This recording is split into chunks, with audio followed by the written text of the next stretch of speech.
The Leominster City Council meeting is funded in part by DeCarolis Insurance Agency at www.decarolisinsuranceagency.com and by Avidia Bank at www.avidiabank.com.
Mayor, if you want to join us for the C-36.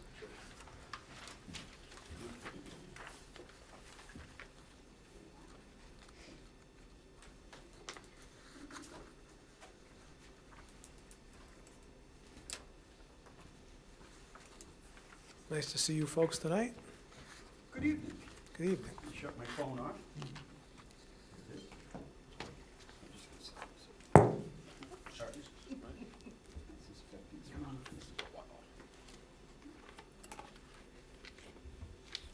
right, I'm sure you can hear me, right? I can. All right, so they have their presentation on there. Yep. So we're gonna do the school one first? Yes. Okay, so, Craig, let's do this first. Some of you have been to some of the meetings that we've had, some are on the committee, some have been to the meetings that we had. We've had 2 so far, at Fallbrook School, obviously. This is probably a good time because, we don't always get a huge, audience. And this goes through cable, and you're here, so we could kind of, we've built a number of schools and projects in the city with the state, and the process is changed. And my opinion is, with inflation and everything, there's not enough dollars to fund all these projects. So they've changed the system, but in the way that they've changed it, it forces everybody to do more due diligence, to really thoroughly look at a project, determine whether or not, A, you need the project, whether the project is a renovation, is it a renovation expansion. It's very similar to what we did at the high school. Is it renovation expansion, or the last option is, when you're spending taxpayers' dollars, is it better that you just build a new school and tear down the other one? That's never the one I like, it's never the option I want to hear. But in doing due diligence and thoroughly looking at the project, is probably the best way to spend taxpayers' dollars. If you took most of the projects that we've done in the city, they probably don't add up to what the cost of this one project is.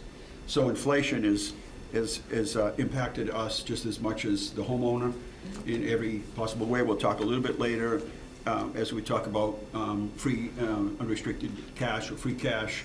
We'll talk a little bit more about that. And then as we lead into it's budget season now, as we lead into that, we figured we'd touch on some of the areas that are challenges for us and let you get an inside look at some of those things. But it isn't probably anything that's shocking to you, but it does sort of demonstrate the fact that we're sort of the victims of, the 20-25% increases that people have seen in their homes. And so we'll start off with a presentation, but it is a thorough process, and we'll talk, Craig will lead you into the part where, we started this how long ago? Well, you guys started in 2021. Yeah, I mean, this is very, you appropriated the dollars to get us started here. It's very thorough, and the only way I can explain to you, is my favorite way of explaining it, is if you've been to Space Mountain, and you wait all that time to get to the top, and you think you're at the top, and then you take a left, and think you're just about to get on the ride, because you can see the ride, but then they take you on a right, and all of a sudden, there's a bunch more lines to go through, steps to go through, and then finally you get on the right. Well, we've still, and we'll talk tonight about the other steps that we still have to follow, including at some point demonstrating to the state how we're going to pay for this. Similar to the library, you get so far in the process, like, okay, sounds good, and everything's going well, but this is now the step where we have to explain our finance plan so that they're confident that you want to move forward with the project. So let's start with an overview of the actual project. You can introduce yourselves if you don't mind. Thank you, Mr. Mayor. Thank you. My name is Craig DiCarlo. I'm on your OPM team, Owners Project Management team. I'm joined with Nareda. Hi, Nareda Rodriguez from MDS Architects. We're the architecture firm designing the Fallbrook Middle School. If you don't mind, can they just go over the very basics of the structure on, I don't want to confuse anybody. People might be watching tonight. We're going over this because we've done it so many times. But sort of the project management system and how that works and how it works.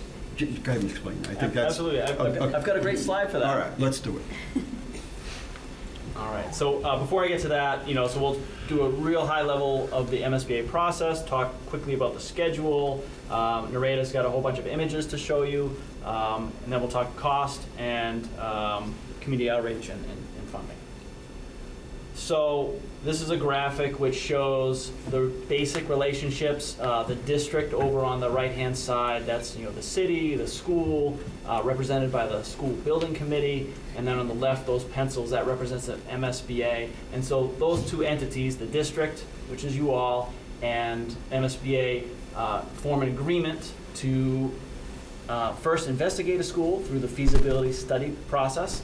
And then once that is complete, which we're actually nearing the end of that, then you'll have another agreement, which is to fund the project and move forward. So both parties contributing money. The district, you can see those little boxes down at the bottom. Left field, that's my office, your OPM. We're hired by you. Design team, MDS, hired by you. And then eventually we'll have a builder on board, also hired by you. Can you just explain to OPM a little more, just...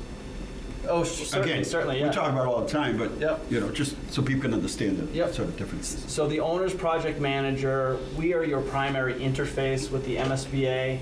The things that we focus most on are process, schedule, cost. We work with the design team very closely. The design team, they're the folks who actually go to all of the user meetings. They meet with the school, they meet with the city, they meet with different departments. They're the ones who come up with the layout, the drawings, they document it all. Then once that's all done, or as we get close to the end of that process, my firm is responsible for helping you procure your builder. So we help you procure the design team, we'll help you procure that builder. And then we're on kind of early, and then we stay all the way through project completion and a phase called closeout, which is afterwards. The design team comes on a little after us. They wrap up a little bit before us, and the builder comes on last, and they're sort of first ones done. They're all protective, sort of, they're areas of protection for our interest. And that's Absolutely. sort of the best way I understand it is they're there to protect us through the process. Yep. Thank you. Certainly. Okay, a little bit about the MSBA process. So they take that project from that 2021 all the way over on the left, all the way through when the project is past its completion, 2031 all the way over on the right, and they break that process up. It's usually like 5 to 7 years from concept to actually having your school in service. So they break that up into steps. So right now we are very close to the end of step number 4 called schematic design. It's a major milestone. The design team and the school building committee worked very hard to pull together a package which shows the city's and schools' preferred option. So as the mayor was mentioning, we looked at renovation, ad reno, and new construction. New construction was the one that made the most sense for the community. We got cost estimates for each of those and evaluated them top to bottom. That gets put into a large package, submitted to the MSBA, and then they review it because they're one of those partners. They're partnering with the city to do this project. they have an opportunity to review it all and agree or not agree.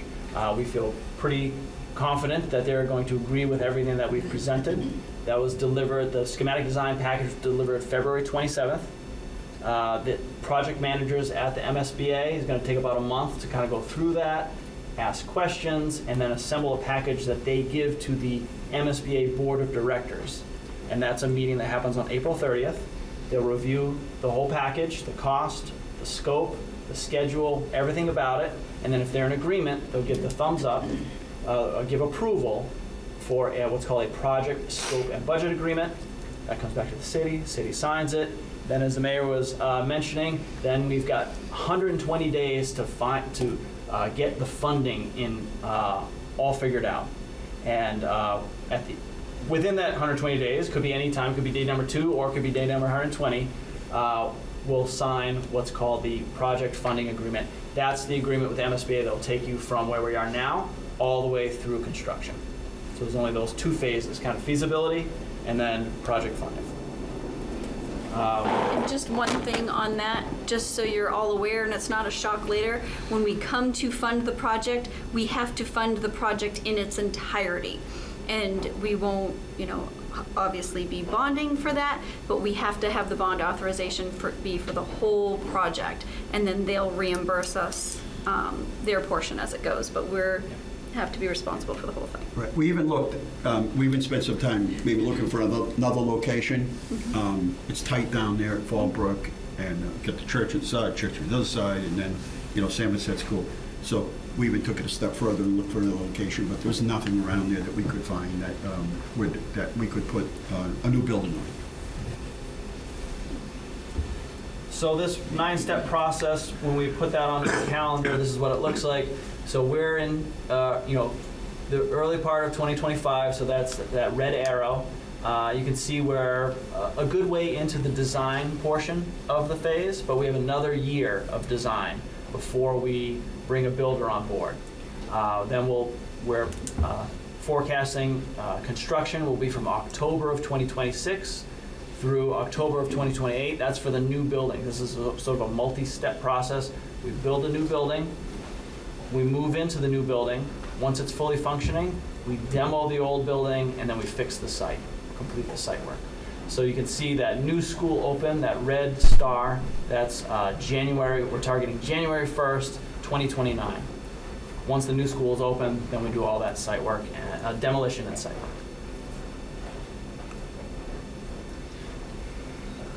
All right, so now we've got a series of design images that Nareda can take us through.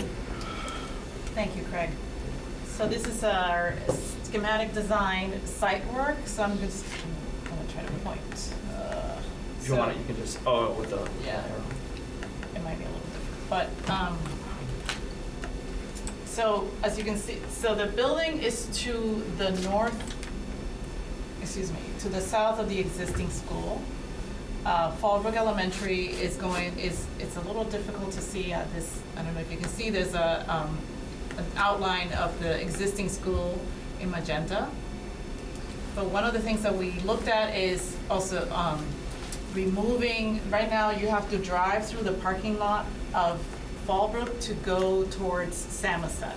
So we sort of remove that inconvenience and safety issue by relocating the parking lot so it's off of the Chico Drive. We also have 2 loops, the bigger loop on the top part of the site. This is the car loop so that parents can drop off their students here.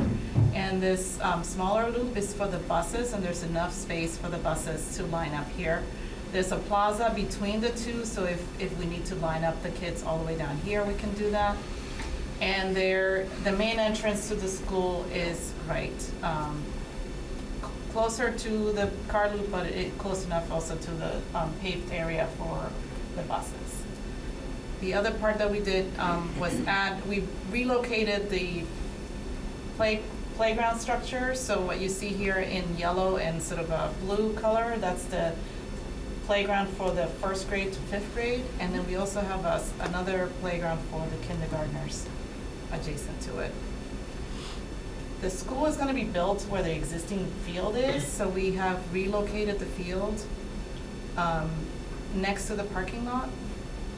The other site features that we have are potentially tree farm, which they had they used to have now, and there's also a playground or hardscape structure for recess right off of the gymnasium. The way that the school is organized, there's a 2-story building. On the first floor, when you enter, to your right is the gymnasium, which is in light yellow, and to your left is the main office.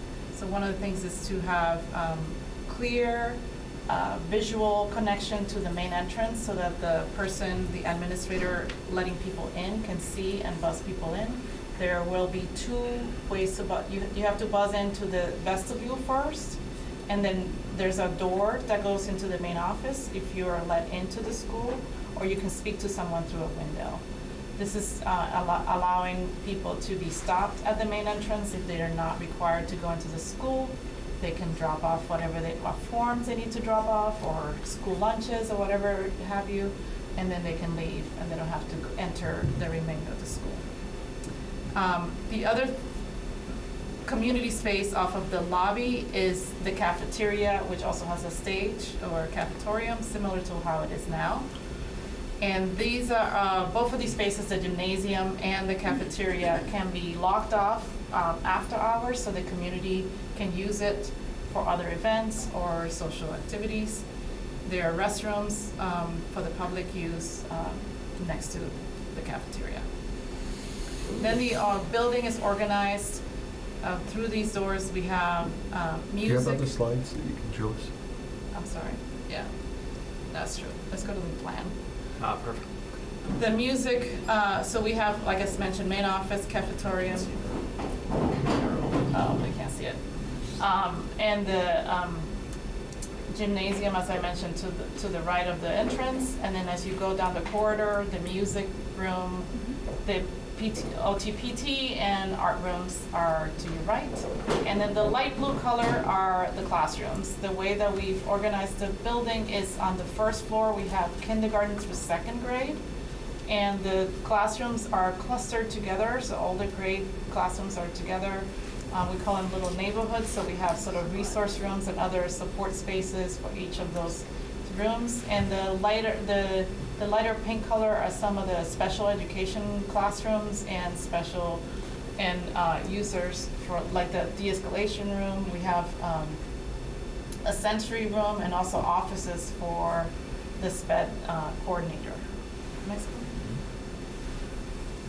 On the 2nd floor, we have 3rd to 5th grade. Those are the, at the time, those were the, they still have the MCAS students, so we wanted to also have the quieter spaces up there for when there are exams.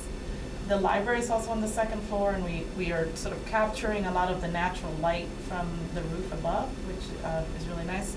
And then we have a main stair, and next to where it says STEM, there's a grand stair there for students to use throughout the day.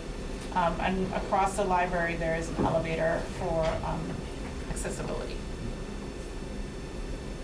These are just some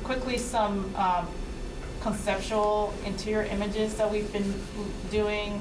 These will be developed further as we move into design development on our next design phase. This is the lobby. To the left is the main entrance as you're looking towards the cafeteria.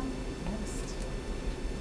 This is the inside of the cafeteria. We're introducing some structural elements that are made out of wood to bring some warmth to the space, and the windows above the sitting areas are facing north, so there's less glare into the space. Next. And this is the grand stair that I mentioned off of the library. So as you students are coming up and down the stairs, they might be able to see into the library spaces. And this is the main library. We did a lot of, we also did some site visits to other schools, and one of the things that we learned is having the teaching space, I mean, we kind of knew that was, but having the teaching space away from the glass, and so that it's less distracting to the students. And so the more active spaces are off of the corridor. This is the organization of the site from above, with some gabled roof to help sort of scale down the building and have different pockets, so not all it's not just one big box. And this is the view of the south of the school, where all the classrooms are done, and then we're sort of introducing brick and metal, so again, to try to break down some of the volumes and the size of the school. The school is about a third larger than the existing school. And lastly, this is a view of the entrance of the school with a canopy next to the gymnasium. Just quickly, sort of, we've talked a lot with our building committee members, like the idea of supporting the school sustainably, so making sure that we reduce the energy use in the mechanical systems that we're using, and also looking at ways to use materials that also do not introduce toxic chemicals into areas where the students sit and work. All right, so project costs. Projects are broken up into two different costs. One is the cost for construction. So that's the 89, let's say $90 million estimated construction cost. And that was derived through a rigorous process of cost estimating with two different cost estimating firms.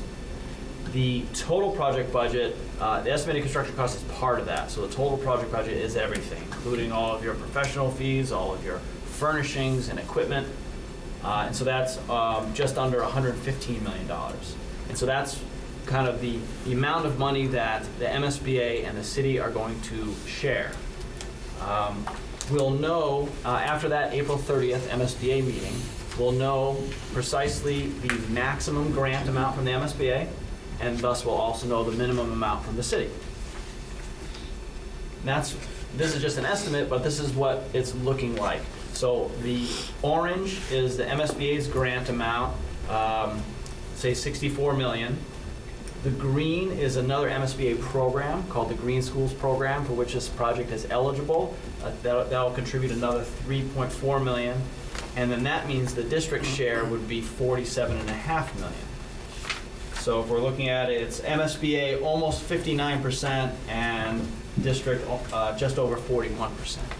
So this will be formalized after that April 30th meeting. And then these are the targets. We won't actually know till the very end of the project how this all shakes out. There's an audit at the very end, but the MSBA makes payments all along the way every month, according to this.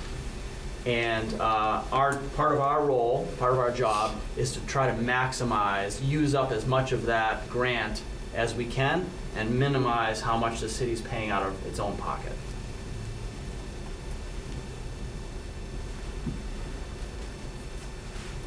And then just touching on something that the mayor was mentioning, we've got a couple different ways we reach out to the community about this project. The number one kind of tool is the project website. So whenever we have meetings, whenever we make presentations, we put all that information on there so that the public can easily access it.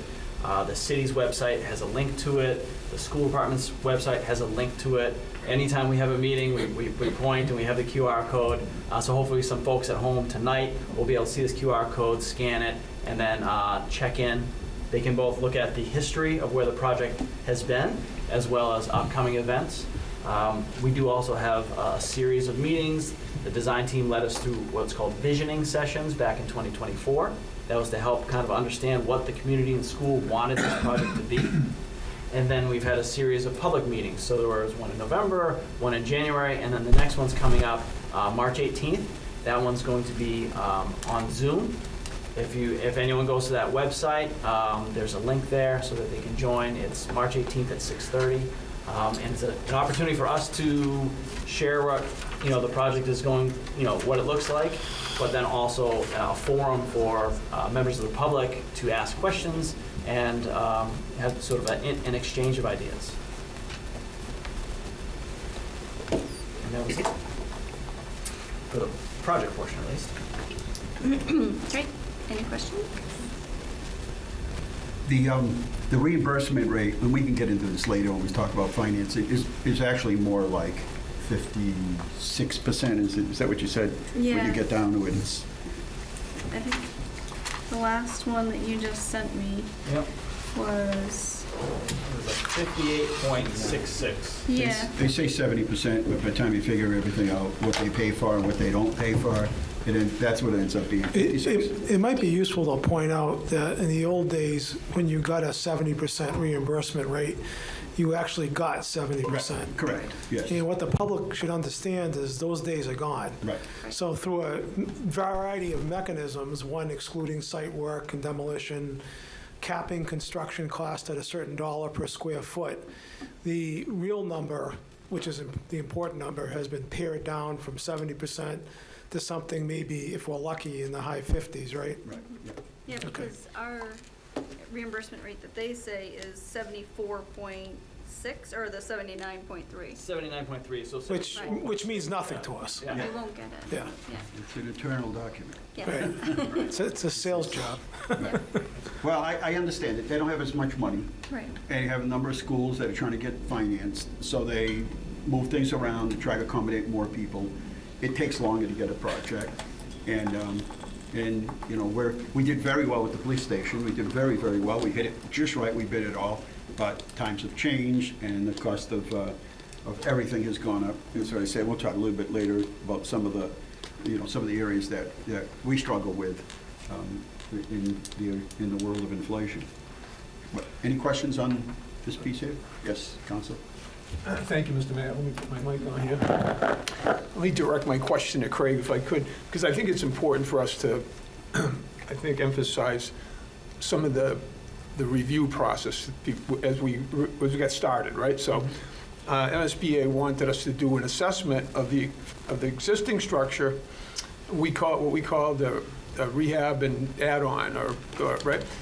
So if people are under the impression that if we vote not to build the school, we're not going to spend any money, that's not a good assumption, because we'd put millions of dollars into that existing structure to get it up to code and get it up to where it's functioning properly, and most of those dollars aren't reimbursable.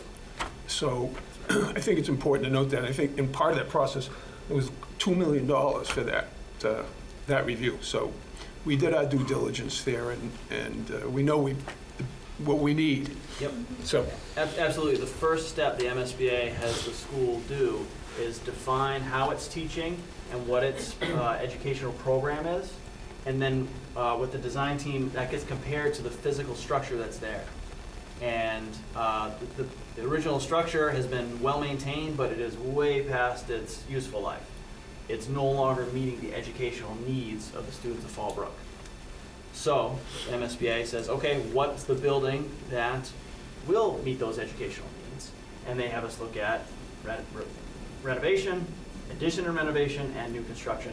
And that's the process that was gone through. It took about a year, actually 2 years, to go through a feasibility study. So as Peter, as Councilor Angelini was mentioning, a lot of time, a lot of money to do that due diligence and make sure that this is the project that makes sense for the community. If you remember when we did the high school, similar process, and some in the community said, I don't understand why you just don't build a new high school. And I said, well, build a new high school, but the state's not going to pay for it. Because once we went through this process, what they determined at the end is we didn't need a new high school. What we need is a renovation expansion. And that's what we did. Yeah, and again, you can do anything you want, but they weren't going to participate. So in this particular case, that's what a lot of this is about, is what is the right project to build using taxpayers' dollars. And you can do whatever you want, but if they don't reimburse you and they don't agree to it, then you pay for it out of your pocket. And bringing it up to the renovation, actually, through their process and bringing it up to all the current standards, cost more than the Right. building that we selected. Right, which is how we arrived at.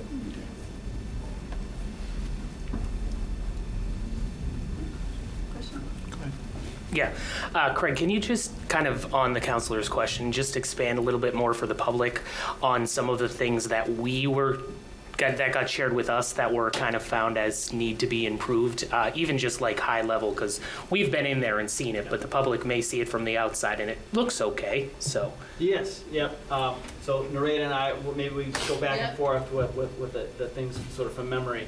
So one of the things is that the building is not, the current building is not handicap accessible. To make it handicap accessible is very expensive. And so it, not only is it the ramp slopes that would need to be adjusted, but doorways, hardware throughout the whole school, all your door hardware, many things would need to be upgraded, all the bathrooms. So that's one deficiency. Another deficiency is the school is very much undersized. Nareda mentioned that the new school is going to be about a third larger, and that's not to be luxurious, that is just to properly house the students that you have. Meet the new educational standards. that they have. Absolutely, absolutely. Special needs, Yep. before, we were in Yep. closets, and that's not fair, and so, things have changed. The school administration and teachers have done a commendable job at being creative and coming up with workarounds to keep the school functioning and deliver high educational value.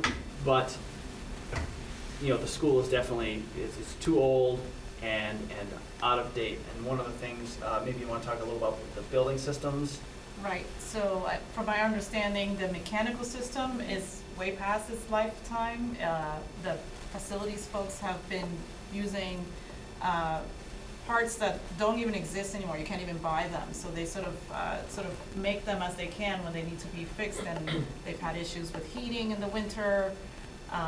Some of the light fixtures are obviously out of date, but also the like you mentioned, the toilet rooms are not in good shape, and also the sizes, as the mayor mentioned, are not sized for the number of students you have and for what today's standards are, for the MSBA standards. For instance, the gymnasium is not quite, is a little like half of what it should be.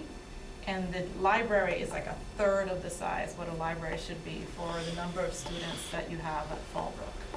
So when you start looking at these spaces and you realize that, they are doing the teachers are fantastic. That school, everybody loves that school, and we want to capture that because there's so wonderful people there. But it's like the space needs to support the wonderful work that they're doing right now. I just have a question. How is after we build the school, if we build this new school, how is it going to address future growth? Like, how much more can we grow once this school is built and still accommodate comfortably how many more students above and beyond what we have now? So, great question. And we actually did study this. I wish I had the numbers in front of me. So the current student population, I think, is around 670 students that are there today.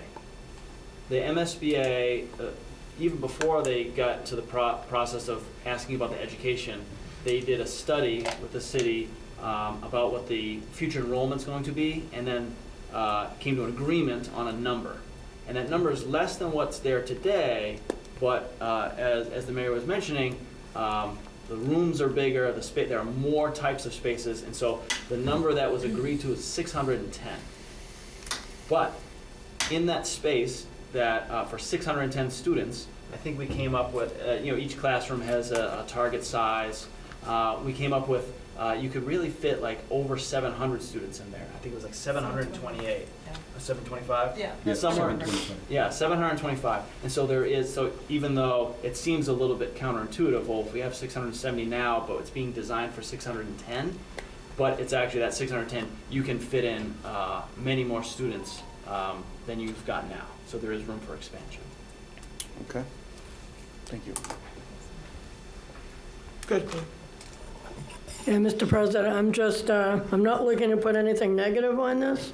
There are many of us that support the school, support the meals tax. I just have a concern, and if you're comfortable with it, that we're not in any violation of the open meeting law by discussing the school that we didn't put on the agenda. There is no, for people that are watching tonight, then they're expecting to hear about the meals tax and why we should support it, we could mention the school, but to have a presentation on the school tonight when nobody's heard it yet, I'm really concerned about that. If you're comfortable with it. We have 2, 3, 4 former presidents sitting here, and I'm a little nervous that we're violating the open meeting law here. Well, it's the primary reason I think the mayor wanted this meeting was, and that's just background as to why we need revenue. So we're going to talk about a lot of revenue very, very shortly. The school project has been discussed in open forums in which the public was invited on a number, I think twice, right, Craig? I'm talking about us right now here. I'm going to get to that. So the reason, I think the mayor has made pretty clear was in the Sentinel on Sunday, the whole sort of modus operandi for the local meals option was to fund the school. So the case I guess the mayor wants to make, and I don't want to put words in his mouth, is that, we need this revenue because if we don't have this revenue, we're not going to be able to build the school. And ergo, that's why we're sort of setting the table for discussing the revenue side of this. And I guess we can get busy on that. Yep, no, that's one ties right into the other. I mean, obviously, there are other options. You could do a debt exclusion, which would allow voters to vote on it, and then the debt exclusion is good as long as the increase in taxes would be good as long as the project is financed. And if a project is done, then the debt exclusion goes away. I mean, there's obviously a number of ways to fund this. I'm not speaking negatively on the school no, by I any understand. stretch, but there isn't one school committee member here tonight, which if they knew that we were going to be talking about this tonight, I think they would be here in support if we were having a legitimate discussion about the school and building the school. I guess that's where I'm coming from a little bit. And I'm just concerned that we're in violation there for anybody that might be watching and say, what are we talking about? The original communication for this evening came from the superintendent's office. Okay, so the school committee knows? So Okay. I told them, at that point, we have a new superintendent. She's here. They did not circle at that point the mayor's office into it. I talked to Craig, Mr. DiCarlo, about that, and it was evident to us early on that that exclusion or override might not be the best way to go here. So the mayor wanted to come in and talk about the revenue side of this project, and which is why we're here. Right, we met with the school committee. We did the same presentation in February to the school committee, and they broadcasted it all through the school system in her newsletters, and we promoted it on social media and everything else. So that was done then. And we've had a number of public sessions. We still have another one, and this one will be done by March 18th. It'll be done sort of Zoom, so if somebody can't actually show up to the meeting, they can participate by Zoom. We actually have more participation at our school committee meetings via Zoom than we did in person. So it's actually turned out to be a good thing. People are busy. They got kids. They just can't shuffle it all. Everybody's running around, and and it's become a good tool for us. But this directly ties it. The meals tax, there's no other intention for the meals tax other than for this school project. And that's why I wanted them to come down here tonight to speak to it, so you'd understand what the cost is of the project, what our anticipated reimbursement really is, and not 74%. And as we build a finance plan, this is a key piece. Now, if this doesn't pass, then we've got to come back with some other options for you, quick, because we've got to get this submitted by June. So collectively, we have some decisions that we need to make. As you saw, we're in that step of the design. Now the next step is, letting the state know in June, so how are you going to pay for this thing? And that we can't escape that. That's either going to get us to step 5 or 6, or it's not, one or the other. It'll stop right there if we don't have a finance plan. So that's how this ties directly into it. A lot of the finance part is pretty much what I was going to have them address, but then why not share the rest of it with you? It's a good opportunity to share the rest of the project. So just to cut to the chase, and the comptroller's here, we don't have the bonding capacity to fund $49 million. Not in our current budget. Right. Right. We have, the mayor mentioned override as one possibility, debt exclusion as another possibility, and we also have an excess levy capacity as well, right? We do. Which probably would be the least a desirable alternative, because that would hurt people the most, right? Right. Where, and just so you understand, I guess where I was going to end the presentation is where I think was a good segue and get right to the point. And that is that, we're financing a police station, obviously, and other projects. We don't have the ability. And our overall goal, start at the end is not to stay within Prop 2.5. And we notice a sort of divide, more so than ever, is everybody knows there's a demand for people to live in Leominster. That's a good thing. There's that demand. We've purchased a lot of open space in the city. That's taken away some of the, development opportunities. So supply and demand adds to that sort of demand, to the fact that people, there's not as much on the market. So you just keep adding all that up. But at the end of the day, that's a good thing. If you're selling your house or, whatever, it's a good thing. But we have an aging population in town. Mm-hmm. They want to stay in their homes. It's a struggle for many just to stay within Prop 2.5, and we do that, and everything we can do to stay within Prop 2.5. All of our projects in the city we've done under Prop 2.5. We've never had debt exclusion or an override for any of the projects that we've ever done. Any single one of them. We've always paid for it ourselves. We always manage to do that. This project is significantly more expensive, and so, as I said, we start at the end, and that is to do our best not to exceed, Prop 2.5.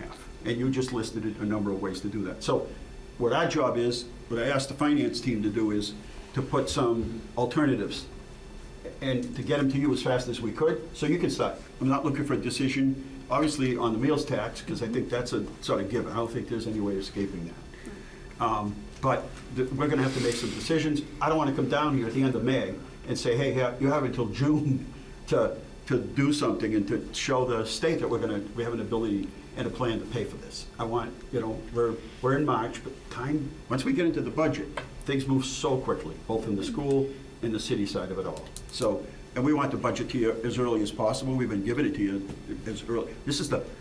We had our free cash submitted to the state when? November? The first week of November. Yeah, that's never happened. I mean, and so we're moving quickly, but we're gonna have to collectively make some decisions. So I want you to have the opportunity to think about all of this. Which is the best preferred method for us to move forward with the finance plan. And so step one is a meals tax, but also the understanding that this is where it's going. It's gonna help to defer the cost, help to pay the bond for the project. And how much do we expect the meals tax to generate?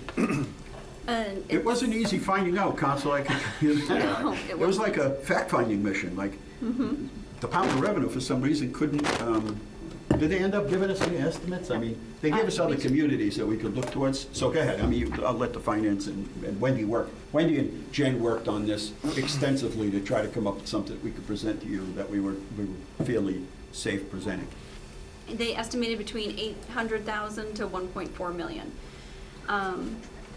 Hoping towards the 1.4 million, because right now we have in our budget for debt service expense that we can use towards the project is 2.4 million. If we base that off of the police station, we bonded $20 million. That is 1.2 million for 20 million. So we have about $40 million. We're going to need 60. So we're hoping that this does come into the 1.4. We're also going to try to put the funds away now from the meals tax and from the debt service that we have available for the next several years, and use that towards the project so that we potentially would not have to bond the entire 60 million. Maybe we would only have to do 50 something, as long as nothing happens. These are very preliminary numbers that we are looking at right now. We haven't gone out to bid on any of the items. We just hope it runs smooth, but that's the overall plan, is that, but if the meals tax does not come in, then we would still have to fund the remaining portion to fund the complete debt service. Jen, just to put that into perspective, I know it's been a few years, but back, I think, around 2017, 2018, the Prop 2.5 increase itself was generating just over $2 million for the city of Leominster. Yep. Are we still, where are we today with that kind of a number? It's No, it's like 2.3, 2.4 million. So this $1.4 million is a significant amount of revenue. It is. And just because when I talk to anybody about it, whether it's a restaurant owner or anybody, it's like, they look at me with it, just give me the bottom line here. And I said, the bottom line is going to be the top line. And the top line is, if you go out and spend $100 and you're taxed on that, there's an additional 75 cents from that. And we're one of the last communities, even our size, that has never, that's what I'm saying, we've always tried to keep the cost down for whatever it is. Some of our fees in town for other things are very low, look at some of those things, but it doesn't bring in a whole lot of revenue, but we've always been on the low side of everything. And whatever the costs were, whether it's pulling permit for anything, inspection fee, whatever it's been, we're always on the low side, that we try to keep it that way. And so that's the essence of it. It's 75 cents if you go out and spend $100 on whatever. So it could be a combination of a bunch of different things. But this is our estimates. Marlboro's, I think, where did Marlboro come in? They come in at like 1.3. They're the 1.4. They're the closest. I like to stay on the other side of that. Not that I'm worried about it, but just on the conservative end of it all, anticipating somewhere maybe around $1 million that we'll take in. Maybe not the 800, maybe not the 1.4, but the 1 million would certainly help us. I guess it also bears pointing out that we've bought a lot of land over the years, hundreds of acres. I know Councilor Angelini was involved with a land trust that was active in a lot of that. And, you know, and which is great for the community because it's improved the quality of life here, but it also reduced our growth. So today, I think you mentioned to me the other day, I think there were seven new house permits pulled last year. 7 new houses built in Leominster in that fiscal, the calendar year. Yeah, so We had a that, couple developments down at Brooks Pond, but nothing major. Most things are renovations and additions, in-law Yeah. apartments, pellet stoves, wood stoves, that kind of stuff. Yeah. There's not a huge lot of building going on right now. And we're but it's in demand. The accessory dwelling units is gonna play some pressure on the city with that. That's already started. And, there's a demand for housing. We're probably, the last time we did a growth management plan, it said a healthy growth for the city of Leominster was 2%. We're below that because we've bought up all of this land. But we've also controlled the schools, right? I mean, we've controlled the growth in Leominster by, keeping under that 2%. So that's been a healthy thing. But I gotta tell you, there's a lot of demand right now to come to the city of Leominster, and a ton of, demand. So, for housing. And, so anyway, this is a piece of it.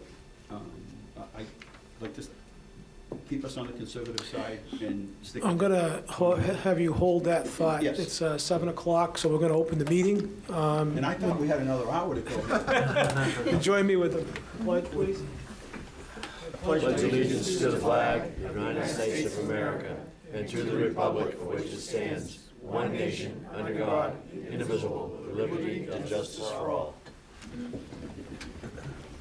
And I'll take the roll call of the councilors present, starting with Councilor David Cormier. Present. Councilor Pauline Cormier. Present. Councilor Arndinger. Present. Councilor Angelini. Present. Councilor Tossi. Present. Councilor Shalfo Zephyr. Present. Councilor Robbins. Present. Councilor Frida. Present. And I mark myself present. All 9 members of the council are in attendance. Does the chairwoman of records have a report?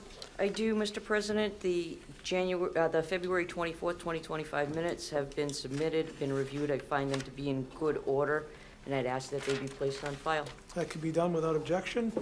I have a motion to recess. Councilor Cormier, seconded Councilor Cormier, all in favor, as usual manner. We are in recess, and you can continue, Mr. Mayor.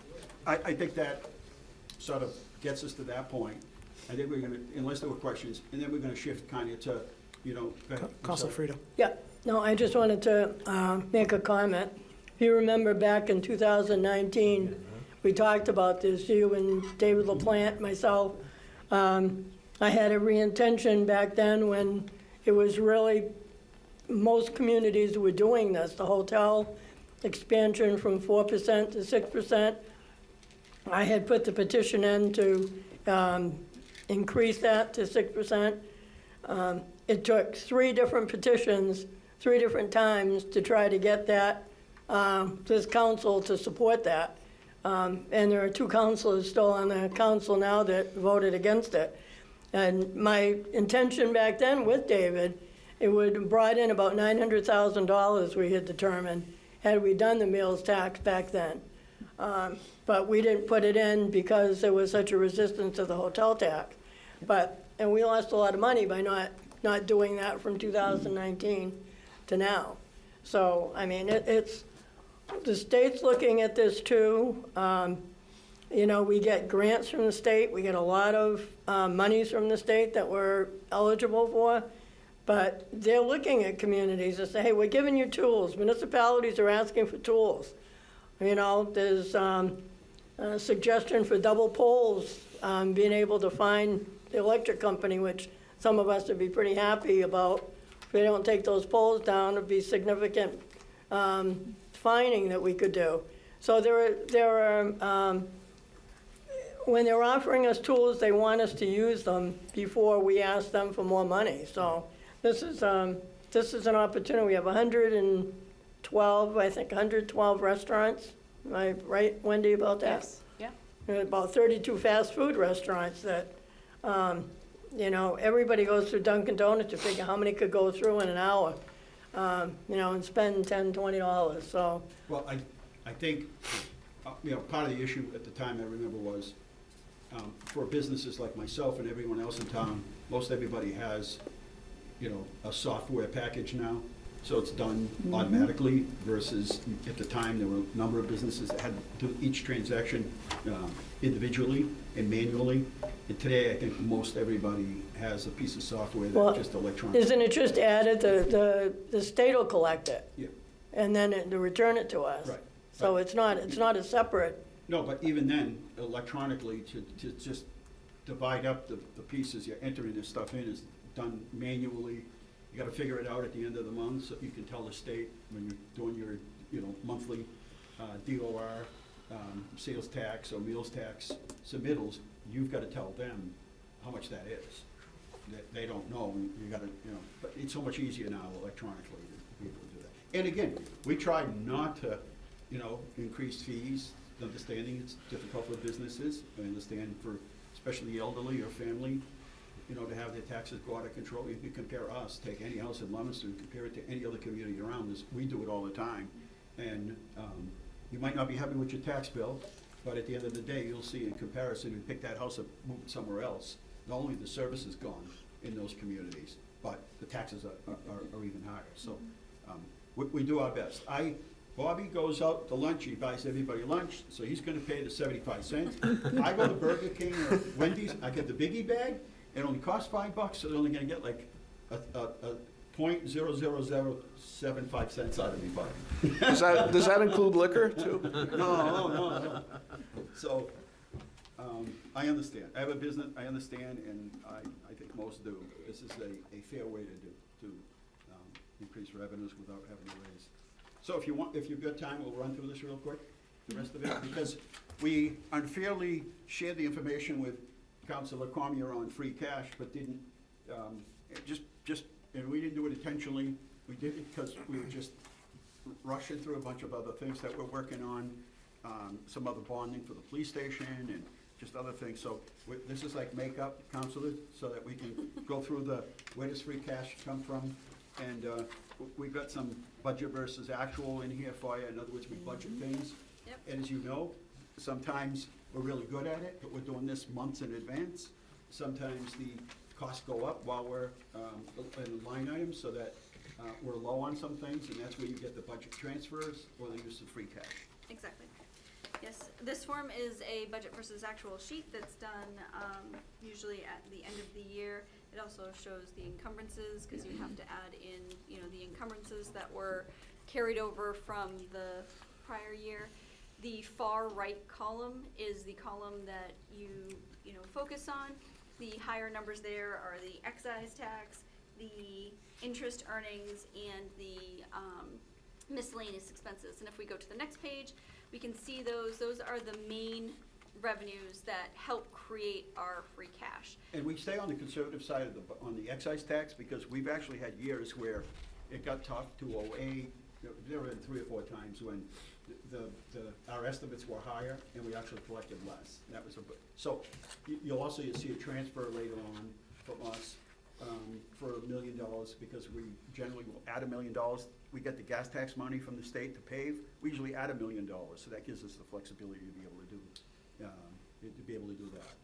The transfer from water and sewer, remember, there's no enterprise fund in Leominster, so when you get revenues that come in after the tax rate is set, those come back into water and sewer, we transfer it back. Again, miscellaneous revenue, it could be somebody hadn't paid their taxes for a long time, and maybe they went to sell the house, and there was $100,000 owed in back taxes, we collect that $100,000. That's not anything we could have predicted. No, a lot of that is Medicare that's very up and down as well. It's, we budget low on all of our revenues because we use a certain amount of free cash throughout the year as well. To be on the conservative side, the miscellaneous, as the mayor was just saying, is a great example. This year it's 1.7. In prior years it's only been a couple $100,000. This year it was increased because the Medicare went up, and because we'll have to give David all the credit that he is due. The IRS money that we had to pay out several years ago, he recouped all but a couple $1,000s of that. So that came in this year. And that was very labor intensive. Very labor intensive. He spent many hours on the phone with the IRS. But he did an excellent job, and he was able to get almost all of our money back. Some of it we did truly owe through other avenues and through the healthcare. When we offer insurance, sometimes we end up getting a penalty because if people don't take the insurance, there's a long process for that. But sometimes we do get penalties on those. So he did a wonderful job. In our investments, we did very well. We've had years where we barely got $1 million in our investments. We did very well. Yep. And that's not something you can anticipate. That ends up getting, the interest on that ends up coming in, our earnings, and it gets closed out to free cash. On the expense side, if we go to the next slide, so the expense side is even harder to predict because you never know what is going to be, happen in the departments.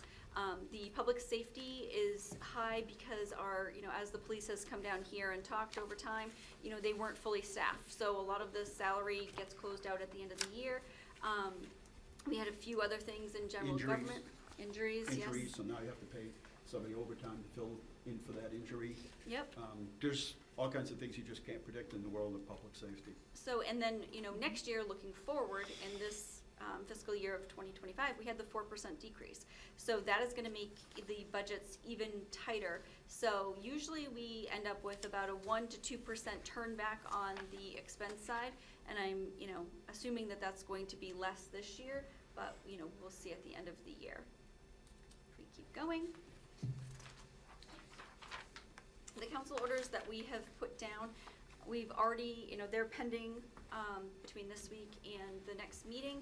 We have our normal replenishment of the stabilization. It is slightly higher than the amount that we took out of stabilization, we haven't put money back in stabilization in quite a while, so it was just a little bit to try to continue to add. We always try to stay within that 10 to 15% for the state guidelines, but it's getting harder and harder because as our budget grows, it's 10 to 15% of our budget. And that is, we're almost out of that range. So we do need to start adding a little bit more to our stabilization, especially when we're looking to bond significant amounts of money in the near future.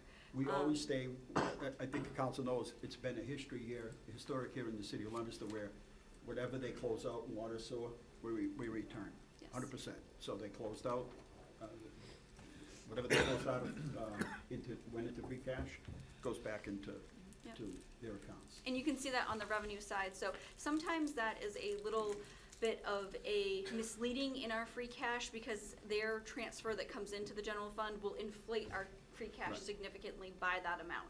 And it's just a transfer that leaves right as soon as, we appropriate it at the next meeting. $2 million towards the police station. We have bonded the $20 million. The second portion, we have not bonded. We actually have continued to use short-term financing, and we have paid it down to the portion of we owe $4 million. So this $2 million will go to that, and then we will hopefully pay the other $2 million, and we will not have to permanently bond, which significantly saves on the cost of bonding, financing, and the interest costs over the years. So we were able to, that was a huge savings for the city. The insurance increase is a huge increase, and that we're going to talk about the insurances again. When this is high this year, because when we budgeted the 25 budget, we always look at the original budget, and we took the numbers from the original budget, but we had an appropriation last year. So on this particular line item, because those increases were permanent, we should have budgeted from the final budget. So that's why it's a little higher than it usually is. But increased insurance costs is a huge, that's a huge issue. We'll talk about that a little later. Yep. Snow and ice, wasn't a bad winter, but still, we were out there salting and sanding, and it melted and thawed and froze and everything else. You experienced it. Yep. It's actually not as high as it typically is, but it's still another appropriation. Same thing with rubbish, the trash. Yep. We have a contract with, with the transfer station, that we always have a place to bring out trash, no matter who the person is that picks it up at curbside. So we can control those costs, and it's actually less for us to use the transfer station than it would be for somebody else commercially. But even then, the cost, I always hear people say, what do I do with all this trash? And like, well, if your neighbor's only using half their barrel, go over and use theirs. Well, guess what? It just adds to the volume. Right. And so the volumes it's a clean city, and we're happy about that. If people aren't dumping things on the side streets, we went through that. So it's a good thing, but on the other hand, our cost, every year you can expect that there's gonna be an increase, not only in tonnage, but the cost to pick it up. There's automatic multipliers in there. Every year it just automatically goes up. That's how the contract is. Yep. And so you end up with that. And then, fire overtime, paramedic overtime. These are the things that are pending right now that we're using that free cash for. So the free cash number sometimes looks really large, but once you start using it up and transferring it, it's not so large anymore. Yep, which goes to the next slide. So these are the items, we don't have to go through on each, Yeah. Each and every one, but these are the items that are still anticipated. They're all, estimates, but as we go through the year, these are the items that we still have to use. And if we go to the next slide. Can we just talk about school Yep, sorry. transportation? Sure. So, about a month or two into the school year, a superintendent approached us, and some of the kids weren't getting off the bus till really late. And so their recommendation was, I think, to add 2 buses. Miss, they Okay. weren't able to. So that wasn't anything that we budgeted, but we couldn't wait a whole nother year to do the budget to add the 2 other school buses in there. So we made a decision to do that and to finance it through free cash. And I believe it's helped. But that was the recommendation at the time. And again, that's not something we could have, planned for. And the other thing is, we pay, I think, there's some special ed Yes, that those they'll pay for costs. in transportation. Mhm. But for the most part, we just love pickup in the city. And that's a lot of safety reasons, the way the city is designed. And so we offer a luxury of, picking up almost every kid in the city. And so obviously that's where that increased transportation comes, snow and ice, paving. Again, we got that from the excise tax, we're just gonna reappropriate that back into that.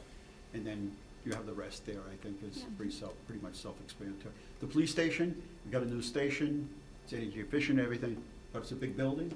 Huge. It takes several people to clean it, so we've got, some increased cost in maintenance of that building. We've all been through it. It's not 29 Church Street.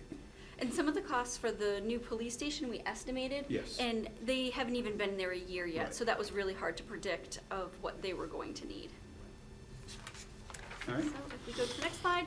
So, we were very fortunate to have the free cash that we have. We've been able to use it for a wonderful lot of good things. We have, just in, a few short weeks that we have had the number, and, we have about $1 million that's remaining that is unappropriated. So, And then to really look to the future, I think the departments and our finance department with Jim spends a lot of time on this, with Jen in the finance department, spend a lot of time with updating our capital improvement. How's it, how are the roofs? You know the cost. If you know, you can't paint the ceiling when you got a leaky roof. You just can't.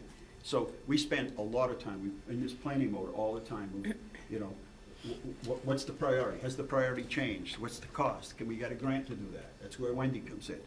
And so our ARPA money that the federal government gave to each and every community through the country, we really try to strategically use it and used it to benefit the community, but also to look to the future in terms of what are the capital areas that we can use the money for, that will help us to finance a lot of the things that maybe we wouldn't be able to do for 2, 3, 4 years. So Wendy, if you want to talk a little bit about this, we really got ahead of the curve on a lot of the capital expenses.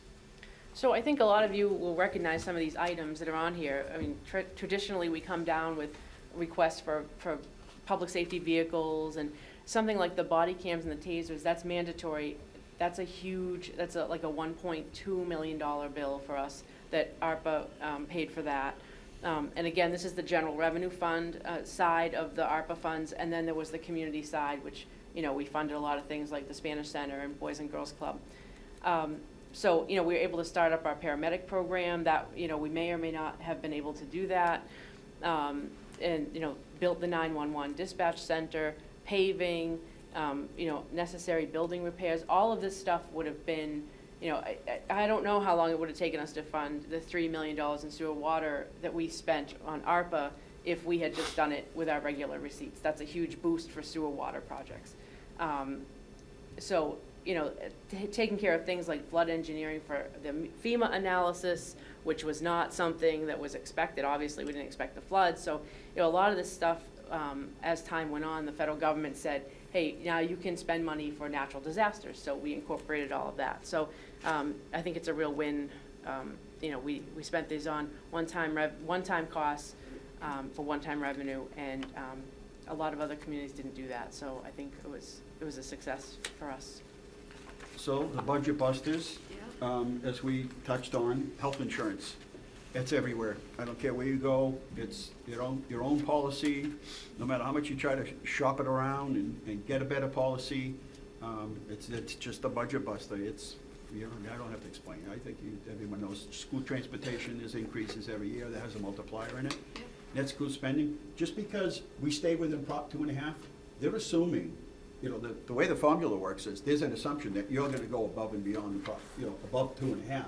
So when they figure out the formula, it's just automatic. Yes, and our portion, so they increased it 8%.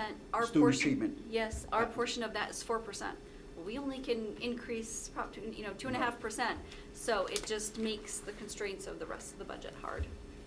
As a for instance, the state decided, and again, these aren't things I disagree with. It's just I like for when something gets done, the funding comes with it. It's like, yeah, we got a new idea, and here's the funding to fund it. So picking up mattresses, you're not allowed to mix it in with the regular waste stream. So they have to be separated.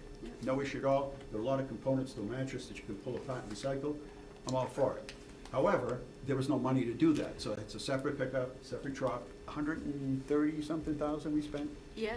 We spent about $100 a mattress, and it's for them to pick it up and dispose of it properly. Now, if you don't do that, you know what's going to happen. We'll be up on Elm Street every day of the week. We'll be down Jungle Road. We already did this. It was far more expensive for us to handle it that way, and it doesn't look good for the city. So, you know, there are some things there that's just one example of things that get pushed down to us that we don't have any choice, and no money follows it. Insurance costs, obviously our liability insurance, we really do a good job of keeping our exposure down, fill the potholes, any trip and fall, everybody's trained, safety committees, but that doesn't stop insurance. I'm not 100% sure and convinced that some of the other devastation that happens in other communities around the country doesn't come back to us as a fair share counterpart. Yep. And then obviously we have contract negotiations, and we have excellent employees, and we try to treat them well. We really do, and that's what moves this machine every day of the week. Mm-hmm. And then Prop 2.5 and override and debt exclusion. So we've avoided all of those for every single project that we've ever done. So, but those are the budget busters. And then the last thing Jen and I and Jim will do for you is we've estimated we're estimating the cost of what's the actual dollar amount that the city's gonna be responsible for contributing to the school if we move forward. We have an estimate, I said use $1 million, that will come from the meals tax if that gets passed. You're gonna wanna know before June, what's the deficiency? What is that other amount that the city's gonna be responsible between the meals tax and whatever, our 59%. We don't have that worked out yet, but I don't wanna give you half the information tonight, but I'll get it to you in plenty of time for you to be able to look at that. And know when, in this early stage, it will still be an estimate until we can get the bids and some of the final numbers, so, you know, we will. Subject to change. Exactly. And then our last slide, thank you. Thank you. There's a lot of moving parts. We've put a lot in front of you, especially since Arbor and COVID. And everything has moved, with your help, everything has moved so smoothly. It's remarkable. Well, thank you, Mayor, thank you, Comptroller, and folks from the school building. Unless anybody has any questions, I think we're on to the floodplain. All right, thank you very much. Just go right on to the floodplain. Segue right into the flood. Thank you. Thank you, Mayor. Guys, thank you.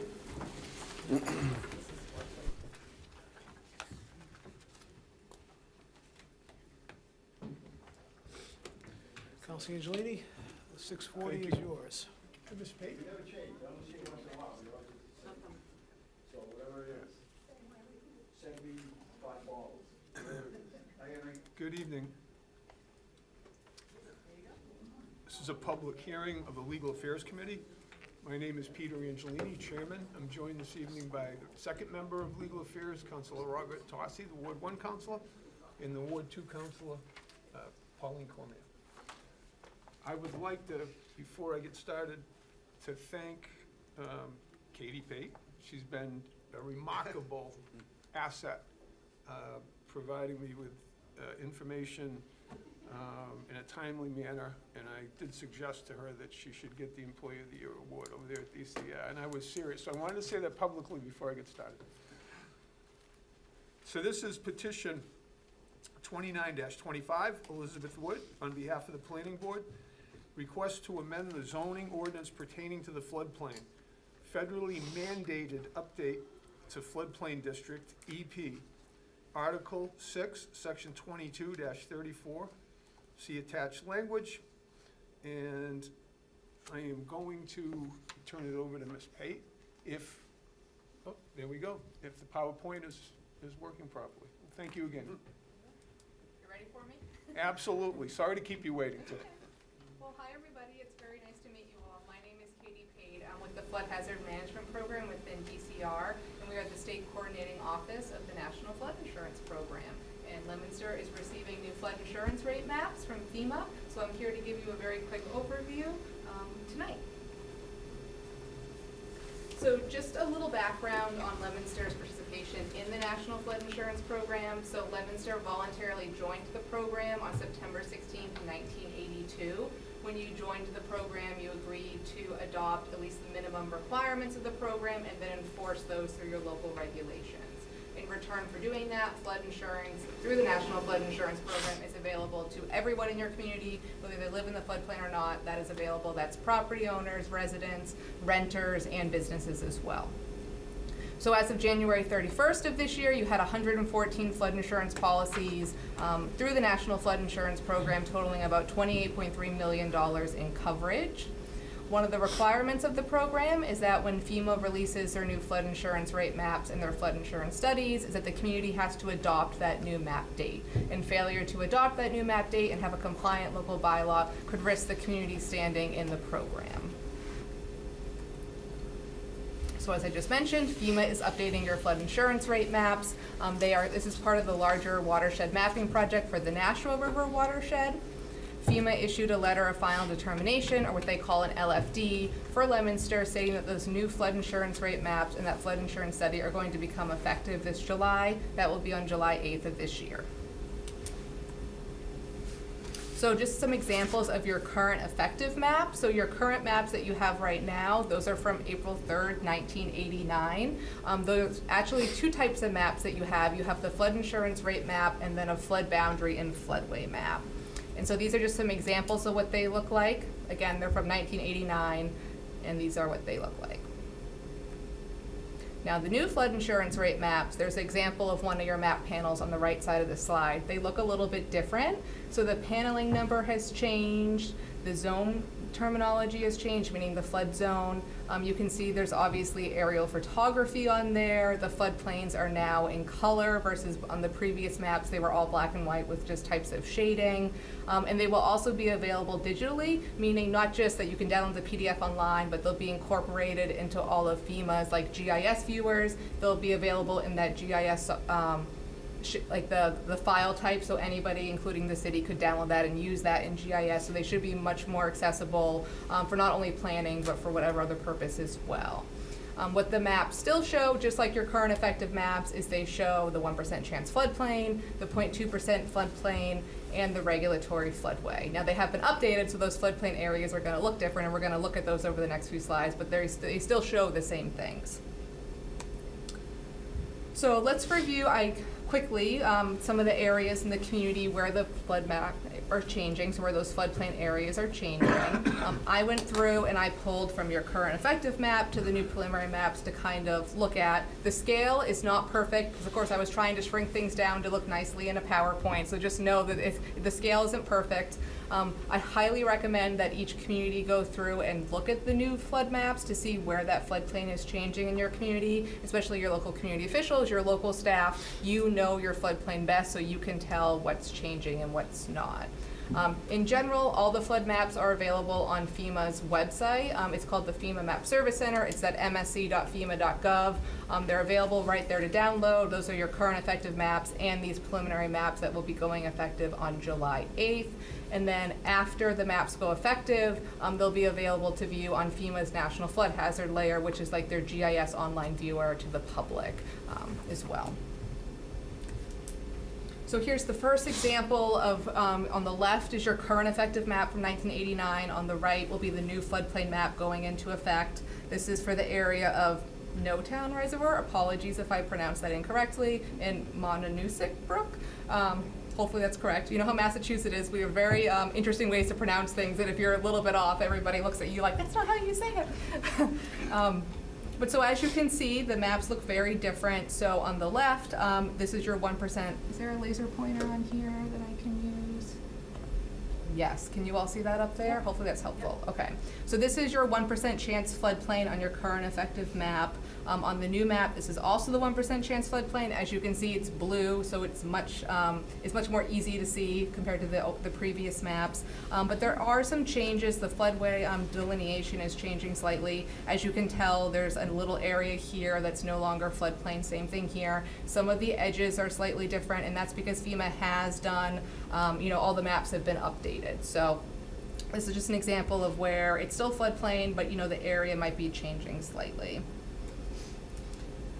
Similarly, this is just the bottom part of that reservoir there. I just wanted to show how that looks slightly different on the new maps in this area up here compared to right here. You can really see how that floodplain is slightly different.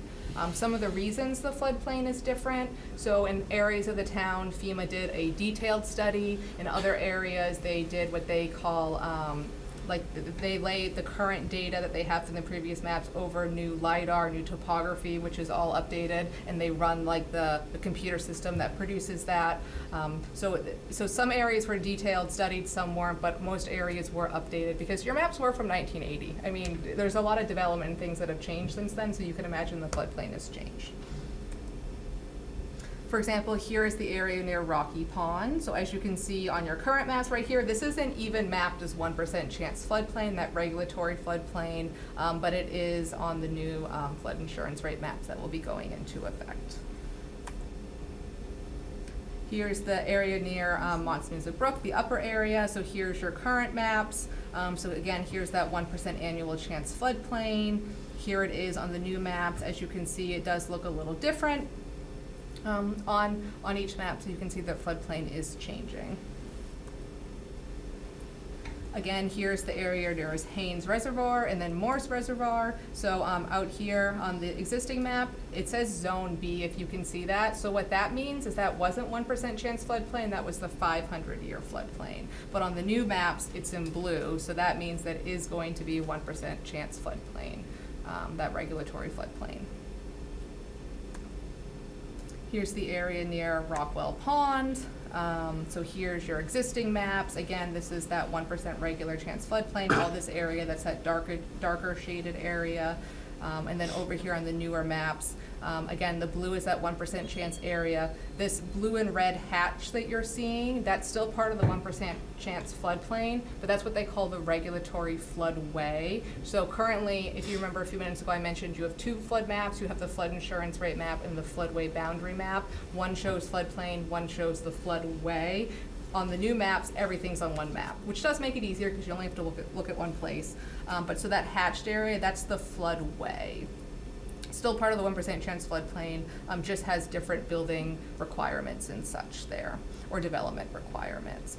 On the new maps, you'll see this little, sometimes it's orange, sometimes it's brown, depending on like your computer screen. That's that 500-year floodplain as well. So I know it's a lot when you're not familiar with it all, but again, here's the area near Albert Drive. So on the left in your current maps, this shaded area, this is your 1% chance floodplain. On the new maps, again, it's that blue area, so you can see there's definitely been, that this floodplain area is smaller than what's on, this area is no longer a floodplain down here, where, granted, the scale is not the same, but over here it looks like the floodplain extends a lot more towards that road there. Is it Central Street is what it looks like to me. I only have a couple more slides of these. So here's the area near Lake Walholm, and I know there's only this really, really small area in Leominster right up here, but I just wanted to note that it was not in the 1% chance floodplain on the current effective maps, but now it is in this little corner right here. Also, you'll see down here this blue. This is all newly mapped 1% chance floodplain, as over here on your current effective maps, it does not show floodplain as well either. And then the area around the North Nashua River, again, the dark shaded on your current maps, that 1% chance regulated floodplain. Over here, the blue is that 1% chance floodplain. So it does appear to be quite smaller in this area, that 1% chance floodplain. This brown's that 500-year floodplain that's not regulated the same way as the 1% chance floodplain. So obviously that 1% chance floodplain does look to be smaller on the new maps. Again, area near the North Nashua River. I've said this before. Here's that 1% chance floodplain, all this shaded area through here, and then the blue area, as well as the blue and red hatching, which is that floodway. That's all that 1% chance floodplain on the new maps. Couple left, I promise. Same thing. This is the North Nashua River floodplain area here, as well as down through here. It gets really small down here, and you have that over here on the new maps as well. Here's near Bartlett Pond. Here's the existing maps. Again, this is Zone B. This is the 500-year floodplain, so there's not any 1% regulated floodplain on your current maps in this area, but on the new maps there is in this area up here, and then also this little water course, which is like a brook going through here. Near the Falls Brook Reservoir, again, this is another area that's currently 500-year floodplain on your current effective maps, but on the new maps will be that 1% chance floodplain as it's in blue. And then here's near Lakes Samoset? Okay, thank you very much. Here, this is the 1% chance floodplain, and then on the new maps, it's also blue, so that 1% chance floodplain. So here's an example where I was talking about that regulatory floodway with that blue and red hatch. So on the left, this is your flood insurance rate map. So this is the one that shows the floodplain. But here's the flood boundary map. So this white area, this is all that regulatory floodway. But you can see on the new map over here, that's not as far. So on the old map, it really I kind of like a milk jug. You get the handle and then the jug below it. On here, that floodway is no longer in kind of the handle of that milk jug. It's kind of just in the jug itself. So just showing some differences of where things are changing. So what are the next steps for Leominster? So you need to update your local floodplain bylaw, and there's two things that you would need to do within that. The first is what I previously mentioned, that you need to adopt that new flood insurance rate map date and that flood insurance study date. And then you also need to make sure that you update your local bylaw to at least meet the minimum requirements in the Massachusetts State Model Floodplain Bylaw. And both of those need to be done by July 8th of this year, by that new effective date. So what is that Mass Model Bylaw? I said that you have to at least update to meet the minimum requirements of. So the Model Bylaw is a document that our office prepared that was in coordination with FEMA Region 1 and the AGO's office. And that basically helps communities understand what minimum requirements need to be adopted at the local level because they're not in other state laws. So in the National Flood Insurance Program, like I said, you agree to adopt and enforce certain regulations. Those are found in 3 places. They're in State Building Code, Wetlands Protection Act, and then your local regulations. So that Mass Model Bylaw is everything that needs to be in your local regulations.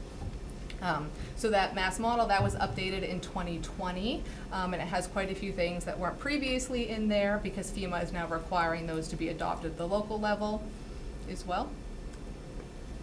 And then next steps after adoption. So once that is officially adopted and your bylaw is updated, it needs to be provided to our office so that we can submit it to FEMA before July 8th because they are the one that ultimately decides if you have a compliant bylaw or not. So when those new maps go into effect, you keep going like nothing's changed except for you use the new maps at that time. After adoption, you also want to make sure that you have those newer flood insurance rate maps available to the public. Those could be online. It could be a matter of just having the website linked where somebody could go on and look up their property. You could have paper copies.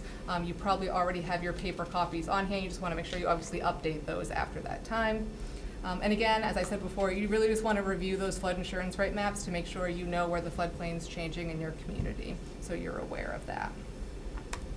And so this is just my contact information as well as the website for our program, the Flood Hazard Management Program, with all of our contact information from our team. So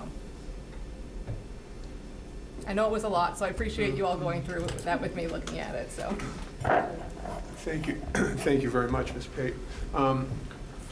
Taking your lead from one of our previous calls, the mayor was kind enough to give me access to a couple of the engineers that work for the Department of Public Works.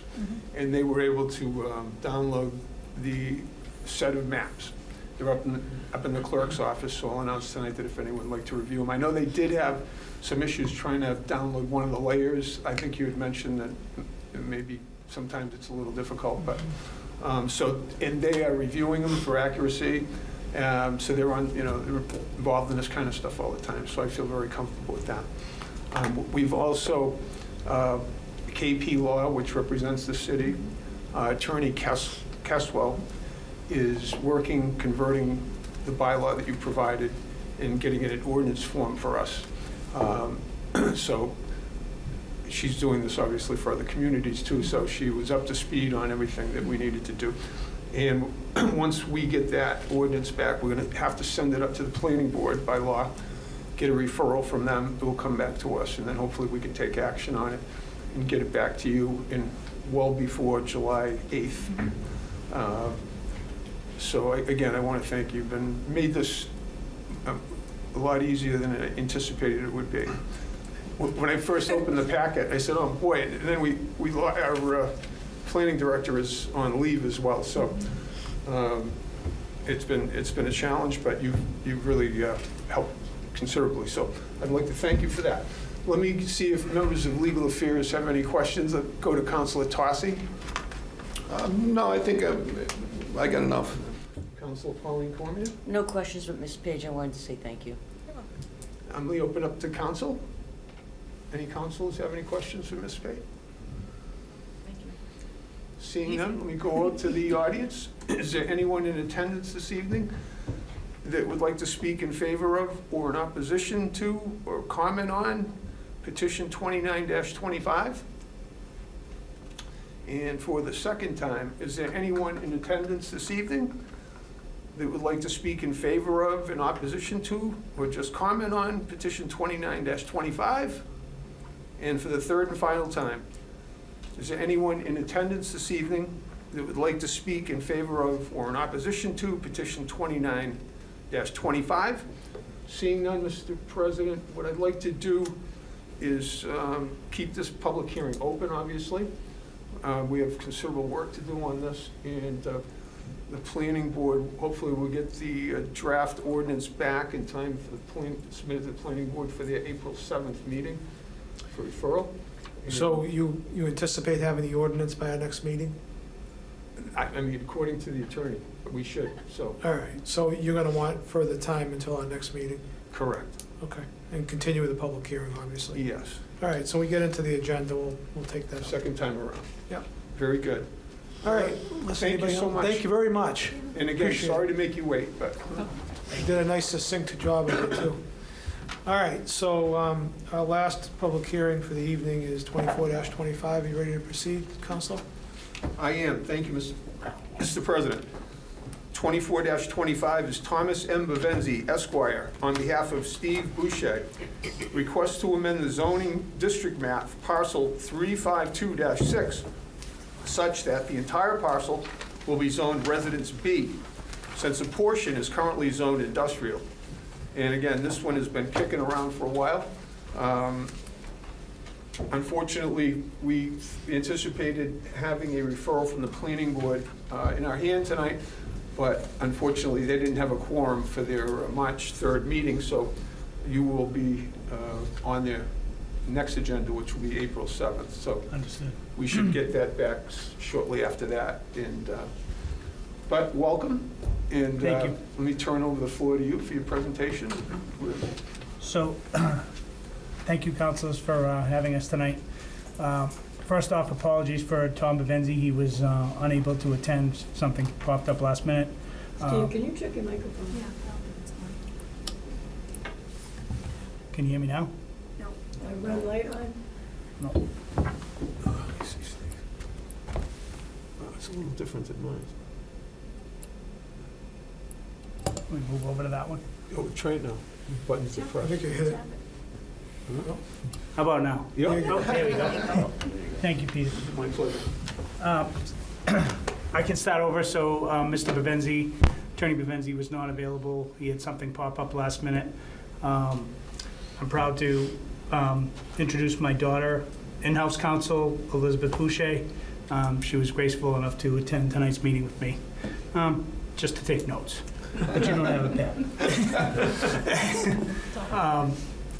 So, yes, I understand it did not get to planning board for an up or down in favor or not in favor of the rezoning. Our intention with the property, we looked at reutilizing it as industrial. It just, we marketed it as such. It did not get any bites at all through any marketing or anything we reached out to. So we felt the best and appropriate use for that property would be to raise the structure.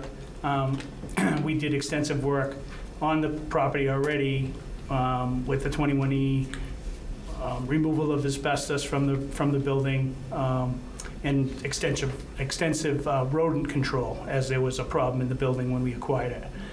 So yes, our intention is, if the council is inclined to grant us the petition to rezone it, we would set forth on a project. We don't know the magnitude or what we would do, but it would be in a residential setting, either apartments or condominiums. I'm happy to answer any questions about the property or... Well, I wish we had a map, so I think... Understood. I think everybody hopefully knows what June Street is. It's the structure that we actually allocated funds for to have portion of the wall torn down that was in danger of falling onto Viscaloid Avenue. And it's my understanding that lien has been satisfied. Yes, so at the closing, there were several liens that were taken care of. Property tax lien, improvement liens. So at the time of the closing, all those liens and things were satisfied. So how much of the site is not B, not business B? I don't know the exact percentage, but, and again, I apologize for not having a presentation prepared for you tonight. It's about 20% of the back of the property is in Residence B. The line designating industrial in Residence B goes through the building the long way. But I would guess to say it's about 20-25% of the back of the property is Residence B. Okay. And I mean, I have, Lisa, we have a little map of the site, but it doesn't really give the zoning breakdown. The areas. You don't have to apologize, because you're going to be doing this again. Understood. Understood. On the 24th of March. All right. We're within the 65 days, so we have to wait for the planning board. Understood. On March 24th, by my calculations, we'll be outside the 65 days. So we'll hopefully we'll have, we'll take it up on the, we'll put on the 24th. So we should plan on returning on the 24th. Yeah. Okay. It would be my intention if the council agrees to continue the hearing until that date. Okay, but now we were notified that the planning board is not having any meetings in March, but being said that, the council would act on it prior to... We could. Okay. We could act on it. Okay. So, I mean, we could, I mean, it's sort of, I mean, I'll defer to the chair, but we could put this over into April, or we could leave it on our next agenda and potentially act on it. I don't know what the will of the chair is. Since we've been waiting as long as we have for the planning board, I think I'll give them the opportunity to weigh in on this. Okay. On the 7th of April at that meeting. Okay, so then we'd be looking at the April 14th meeting. Okay, so Okay. we should plan on that. Yeah. Okay. Thank you very much. Unless any other members of the council have anything to weigh in on? Public? Indeed. Is there anyone in attendance this evening who would like to speak in favor of or in opposition to petition 24-25? For the second time, is there anyone in attendance this evening who would like to speak either in favor of or in opposition to petition 24-25? And for the third and final time, is there anyone in attendance this evening that would like to speak in favor of, in opposition to, or just comment on petition 24-25? Seeing none, Mr. President, we'll keep this public hearing open. Fair enough. And see if we can come up with a date second time around. Thank you, Mr. Boucher and Ms. Boucher. We'll see you in April. Okay, thank you. Have a good week. Yeah. Thank you. Good, be careful. Okay, we're now going to conduct the public forum. The public forum is an opportunity for any member of the audience to speak on a matter specifically listed on the council agenda. Speakers will be asked to come to the microphone and state their formal name and address, along with identifying the specific item or items they wish to address. Each speaker is respectfully asked to keep their comments within a 2-minute time frame. The council will not be responding or answering any questions. However, at the discretion of the council president, clarification may be given. We don't have anybody signed up, but is there any member of the public that wishes to address the city council on an agenda item this evening? And for a second time, is there any member of the public that wishes to address the city council on an agenda item this evening? And a third and final time, is there any member of the public that wishes to address the city council on an agenda item this evening? Seeing none, I'll declare the public forum closed, and we'll go on to communications from the mayor, starting with C50. Dean J. Mazzarella, Mayor, requests that the City Council hold a hearing on Middlesex Integrative Medicine's special permit to operate a marijuana grow facility.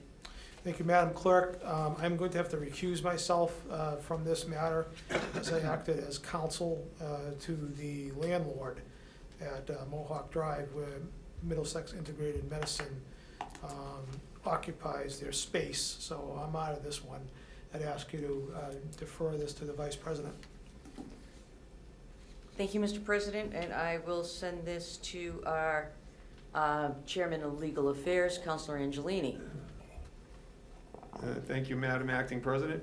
Unfortunately, I have an ongoing business relationship with two direct abutters to this property that houses this tenant, and therefore I'm going to recuse myself as well. Okay. And I would ask you to approach the second member of Legal Affairs. So I will now try to attempt to send it over to Councilor Tossi, the clerk of the Legal Affairs Committee. Yes, I have to recuse myself also. I am an abutter to that property. Thank you, Counselor Tossi. So now I'm going to refer this back to myself as the third member of the Legal Affairs Committee and as the Vice President filling in for the President. I have reviewed some of the paperwork. I have spoken with several members. I have some questions. I'm going to ask that we give this further time. My reason is I want to contact KP Law. In fact, Point of order, Madam Vice Chair, this is First time. regular communications from the mayor. This is the first time on the agenda. oh, regular course, I'm sorry. I'm sorry. And that's what I meant to say. We're going to give this regular course. With referrals, the referrals would go to code enforcement, that's Mr. Luke Bolak. We're going to need Peter Nile as well. The health department, police and fire, and I will reach out to KP Law as well. Is there any other recommendations for any other referrals? Counselor Frida? Not necessarily for referral, but I think this is going to require a subcommittee meeting. This is something that's going to take a while to discuss. It's pretty serious. I agree. I agree. I think for the present time, for tonight's purposes, I'm suggesting that we give it regular course. We make the referrals. I plan to reach out to KP Law to get some information regarding that. So for right now, I think if we can send this out, that would be my recommendation to the council. And I think the recommendation should be to have KP Law here for the meeting.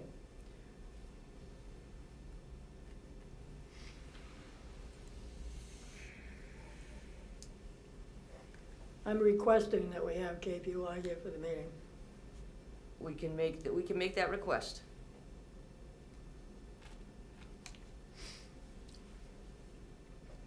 We have any other referrals, any other suggestions? And Madam Clerk, will we be choosing a public hearing date this evening, or it's just on for regular course? Okay, okay. So that's the request for regular course with those referrals. Is there any other suggestions for any other referrals?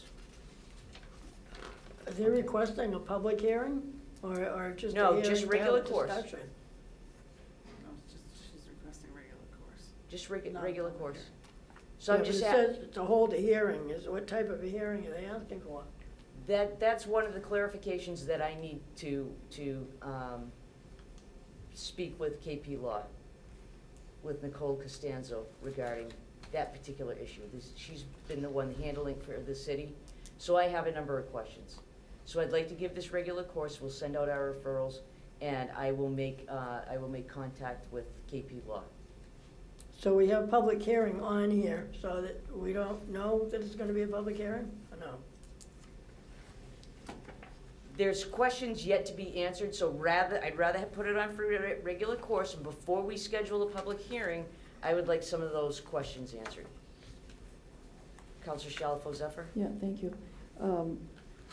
So when you reach out to Copman and to KP Law, I think it would make sense to also invite them to a subcommittee. I think scheduling a subcommittee meeting to get those questions answered with KP Law and the rest of the council, or whoever wants to go to the subcommittee meeting, in attendance, I think that would be really helpful. I have a bunch of questions myself, so if we could get that all done at a subcommittee meeting, I think that would be really useful. Okay. I am unable to schedule a subcommittee meeting right here, right now, because I don't have. No, my I understand. So, Yep. I will schedule that, but for the time being, it's going to be regular course. So I'm going to ask all those in favor of giving this regular course to please indicate in the regular manner. Madam Clerk, you got the count on that? 6-2, yeah, for regular course, and I will schedule a subcommittee hearing. I'll keep everyone posted on that as well, okay? Yep. Mr. President, I'm happy to send this back to you. Okay, C51. Dean J. Mazzarella, Mayor, requests that an appropriation of $1 million, $1,750 be made to, that's not right, that's wrong. I'm going to start over. Dean J. Mazzarella, Mayor, requested an appropriation of $1,750,000 be made to the health insurance expense accounts, the same amount to be transferred from the excess and efficiency account. Health insurance, $1,250,000, retired insurance, $500,000, due to increase in enrollment and rates in the current year. C51 is referred to the Chairman of Finance. First time on the calendar, Mr. President, regular course. Very well, C51 has been given regular course. Moving on to 36-25. North Central Mass Launch LLC, DBA Launch Leominster, requests to renew bowling alley license at 118 Commercial Road, Leominster, Mass. 36-25 is referred to the Chairwoman of Ways and Means. Regular course, please, Mr. President. Very well, 36-25 is given regular course. Moving on to 37-25.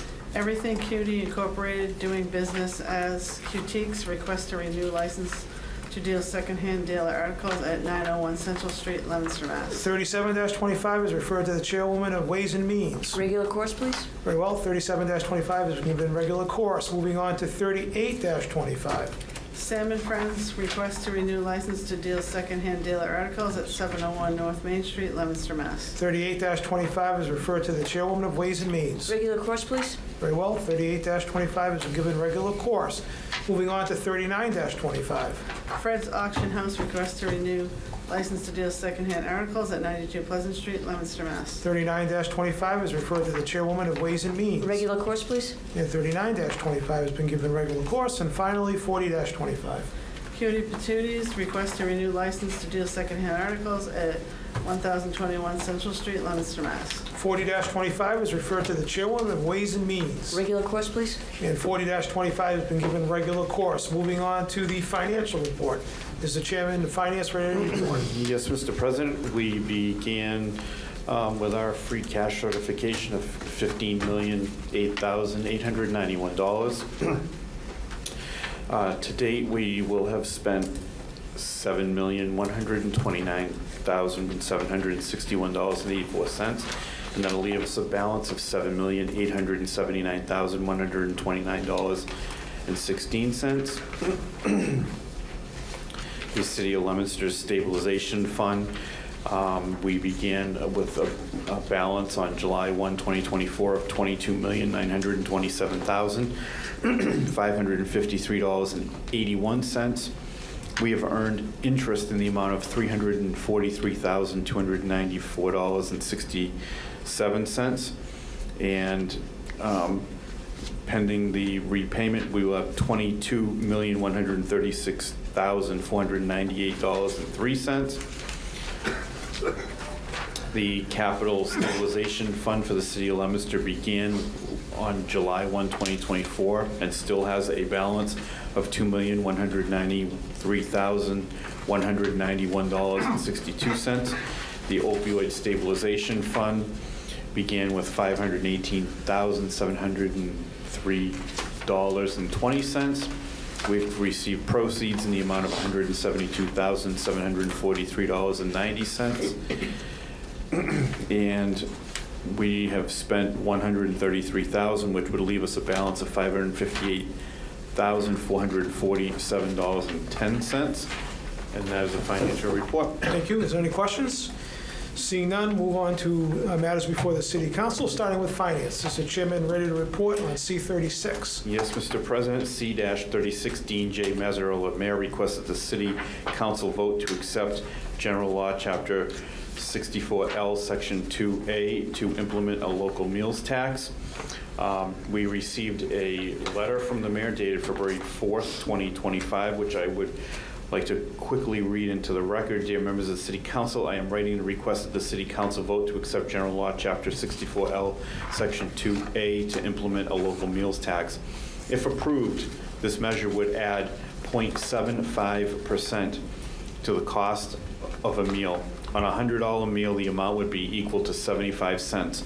According to the Massachusetts Municipal Association, 251 municipalities have adopted the measure since the legislature authorized the local meals option in 2009.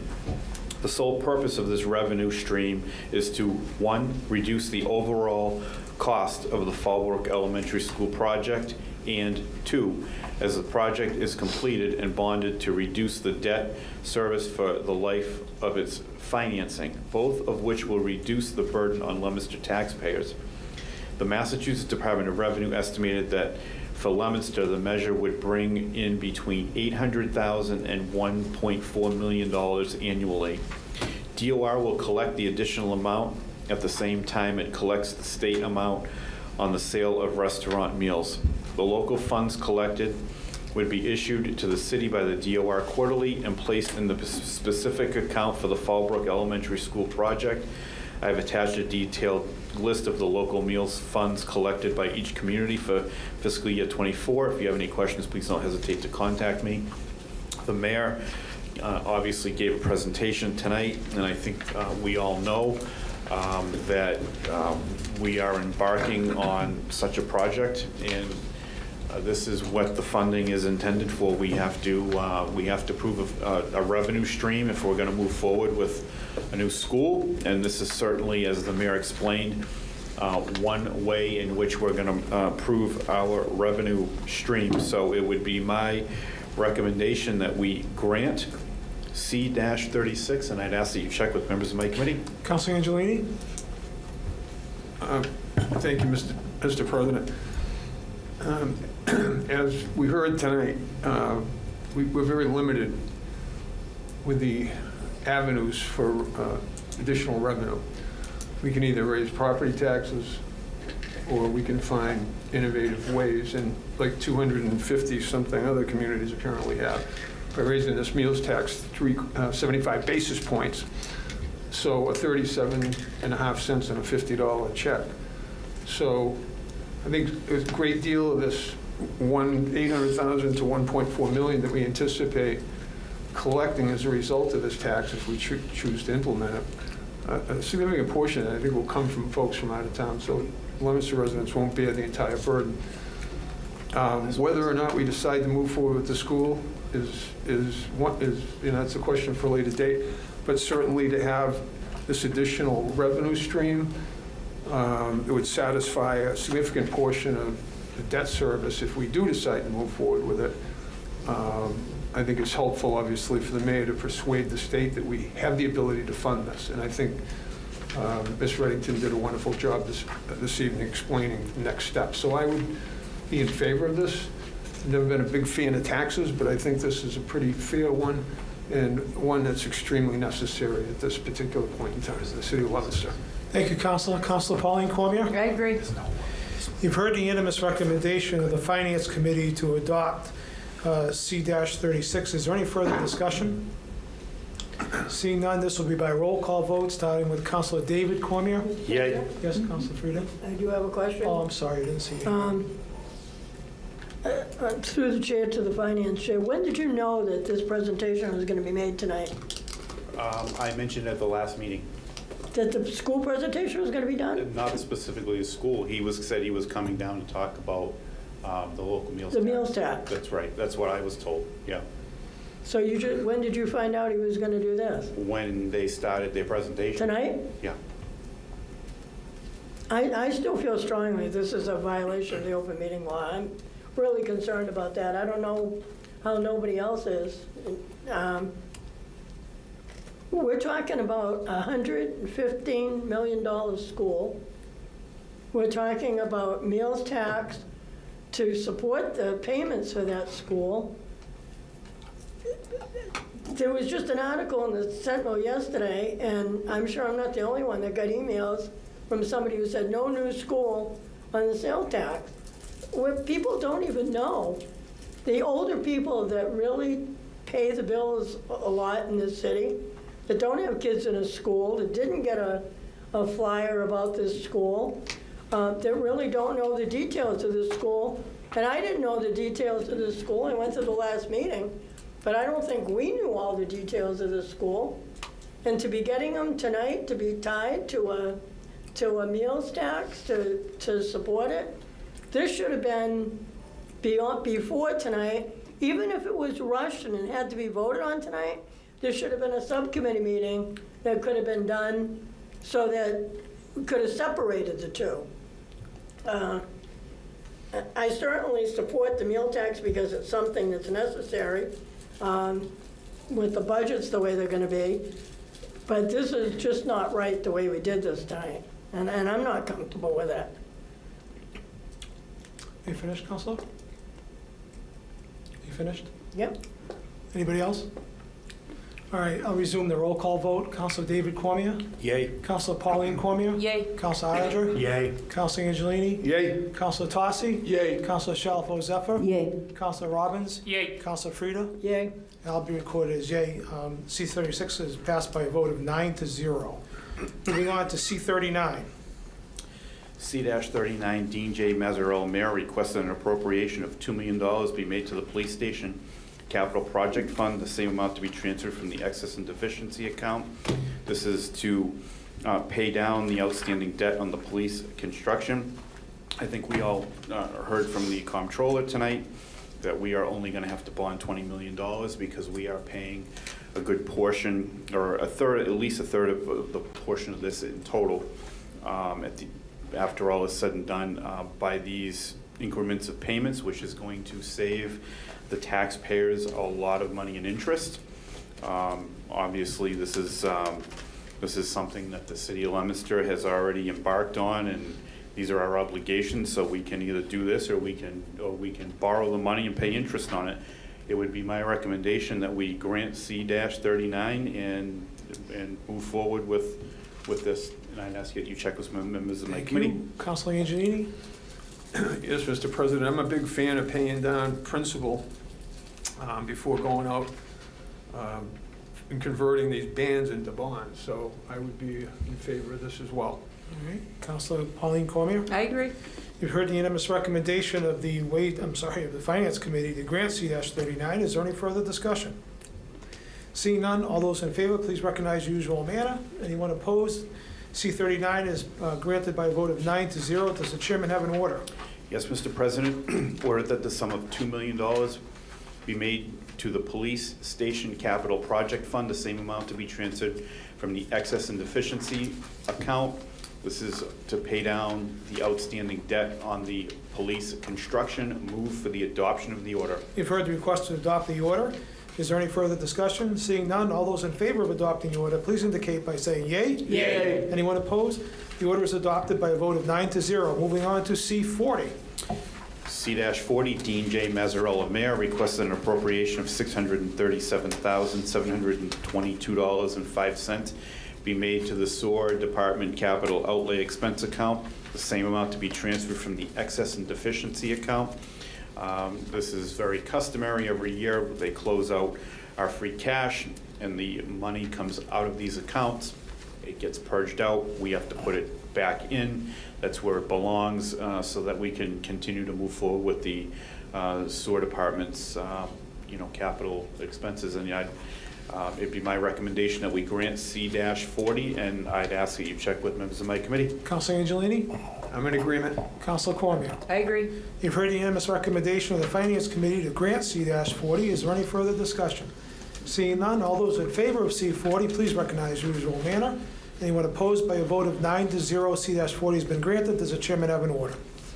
Yes, Mr. President. Ordered that the sum of $637,722.05 be made to the SOAR Department Capital Outlay Expense Account, the same amount to be transferred from the excess and deficiency account. Move for the adoption of the order. You've heard the request to adopt the order. Is there any further discussion? Seeing none, all those in favor of adopting the order, please indicate by saying yay. Yay. Anyone opposed? The order is adopted by a vote of 9-0. Moving on to C-41. C-41, Dean J. Mazzarella, Mayor, requested an appropriation of $167,039.79 be made to the Water Department Capital Outlay Expense Account, the same amount to be transferred from the excess and deficiency account. Similarly to the previous communication, this money gets purged out when free cash is certified. We have to pay it back in. That's where it belongs. So I'd ask that you check with members of my committee, but it'd be my recommendation that we grant C-41. Thank you, Mr. Chairman. Councilor Angelini. I'm in agreement. Councilor Cormier. I agree. You've heard the unanimous recommendation of the Finance Committee to grant C-41. Is there any further discussion? Seeing none, all those in favor, please recognize the usual manner. Anyone opposed? C-41 has been granted by a vote of 9-0. Does the chairman have an order? Yes, Mr. President, order that the sum of $167,039.79 be made to the Water Department Capital Outlay Expense Account, the same amount to be transferred from the Excess and Deficiency Account. Move for the adoption of the order. You've heard the request to adopt the order. Is there any further discussion? Seeing none, all those in favor of adopting the order, please indicate by saying yea. Yea. Anyone opposed? The order has been adopted. Moving on to C-42. C-42, Dean J. Mazzarella, Mayor, requested an appropriation of $675,000 be made to the Snow and Ice account, the same amount to be transferred from the Excess and Deficiency account. We are looking at $525,000 for snow and ice expense and $150,000 for snow and ice overtime. After speaking with the comptroller late last week, this would bring us to an amount that would be in the positive. Even though these accounts can go in the negative, we're going to put money back in. We're going to go back into the positive, and provided we have no more storms, we should be good for the rest of the season. So fingers crossed, this is the last time we'll have to hear about snow and ice. Hopefully, maybe until next January if we're lucky, but it'd be my recommendation that we grant C-42, and I'll ask that you check with members of my committee. You just jinxed us. Councilor Angelini. Yeah, before I agree with the Chairman of Finance, I'd just like to say that the DPW guys have had some really challenging storms this year. The snow was heavy and set up quick and then froze, so they did an outstanding job getting out there, and as our DPW director always says, whatever you give me, I'll get the job done. So hat tip to those guys. So yes, I'm in agreement. Thank you, Councilor. Councilor Cormier. I agree. You've heard the unanimous recommendation of the Finance Committee to grant C-42. Is there any further discussion? Seeing none, all those in favor, please recognize the usual manner. Anyone opposed? C-42 has been adopted or granted by a vote of 9-0. Does the chairman have an order? Yes, Mr. President, order that the amount of $675,000 be made to the snow and ice account, the same amount to be transferred from the Excess and Deficiency account. Snow and ice expense would be $525,000. Snow and ice overtime would be $150,000. Move for the adoption of the order. You've heard the request to adopt the order. Is there any further discussion? Seeing none, all those in favor of adopting the order, please indicate by saying yea. Yay. Anyone opposed? The order has been adopted by a vote of 9-0. Moving on to C-43. C-43, Dean J. Mazzarella, Mayor, requests an appropriation of $375,000 be made to the rubbish account, the same amount to be transferred from the Excess and Deficiency account. This is regarding due to the increase in recycling costs and mattress disposals. I think we all heard tonight that we have pretty good programs here in the city of Leominster to ensure that our residents are doing the right thing. Otherwise, it costs us more money to go pick up this trash that finds its way strewn all over the side of the road. So it'd be my recommendation that we pay this little bit of overage. And I've also been, told by the comptroller. I asked her. I said, since it's only March, can we expect more? And this is a pretty good estimation that this is going to get us through the rest of the fiscal year. So I believe that this is the last we're going to hear of this for the rest of the fiscal year. It'd be my recommendation that we grant C-43, and I'll ask that you check with members of my committee. Councilor Angelini. I'm in agreement. And Councilor Cormier. I agree. Heard the unanimous recommendation of the Finance Committee to grant C-43. Is there any further discussion? Seeing none, all those in favor, please indicate by the usual manner. C-43 has been passed by a vote of 9-0. Does the chairman have an order? Yes, Mr. President, order that the sum of $375,000 be made to the rubbish account, the same amount to be transferred from the Excess and Deficiency account. This is due to the increase in recycling costs and mattress disposals. Move for the adoption of the order. You've heard the request for the adoption of the order. Is there any further discussion? Seeing none, all those in favor of adopting the order, please indicate by saying yea. Yay. Anyone opposed? The order is adopted by a vote of 9-0. Moving on to C44. C-44, Dean J. Mazzarella, Mayor, requests that an appropriation of $1,250,000 be made to the stabilization fund. The same amount is to be transferred from the excess and deficiency account. As we all know, whatever we borrow throughout the fiscal year from stabilization, we always pay back. This amount is slightly higher than what we borrowed by a little over $100,000. The comptroller did indicate that we're going to make a very small additional contribution to stabilization to help to keep us to where the level where they like us to be. And it would be my recommendation that we grant C-44, and I'll ask that you check with members of my committee. Councilor Angelini? I'm in agreeable mood this evening. Very good. Councilor Cormier? I will make it unanimous. You've heard the unanimous recommendation of the Finance Committee to grant C-44. Is there any further discussion? Seeing none, all those in favor of granting C-44, please recognize usual manner. Anybody opposed? C-44 has been granted by a vote of 9-0. Does the chairman have an order? Yes, Mr. President, order that the sum of $1,250,000 be made to the stabilization fund, the same amount to be transferred from the excess and deficiency account. Move for the adoption of the order. You've heard the request to adopt the order. Is there any further discussion? Seeing none, all those in favor of adopting the order, please indicate by saying yea. Yay. Anybody opposed? The order has been adopted by a vote of 9-0. Mr. President, C-45 and C-46, I do have an immediate family member on the fire department, so I am going to have to step away. Unless you want to do C-47, 48, 49 now, and then go back to those two, or I can step away now. It's up to you. Yeah, we'll throw you out now. Okay, sounds good. See you later.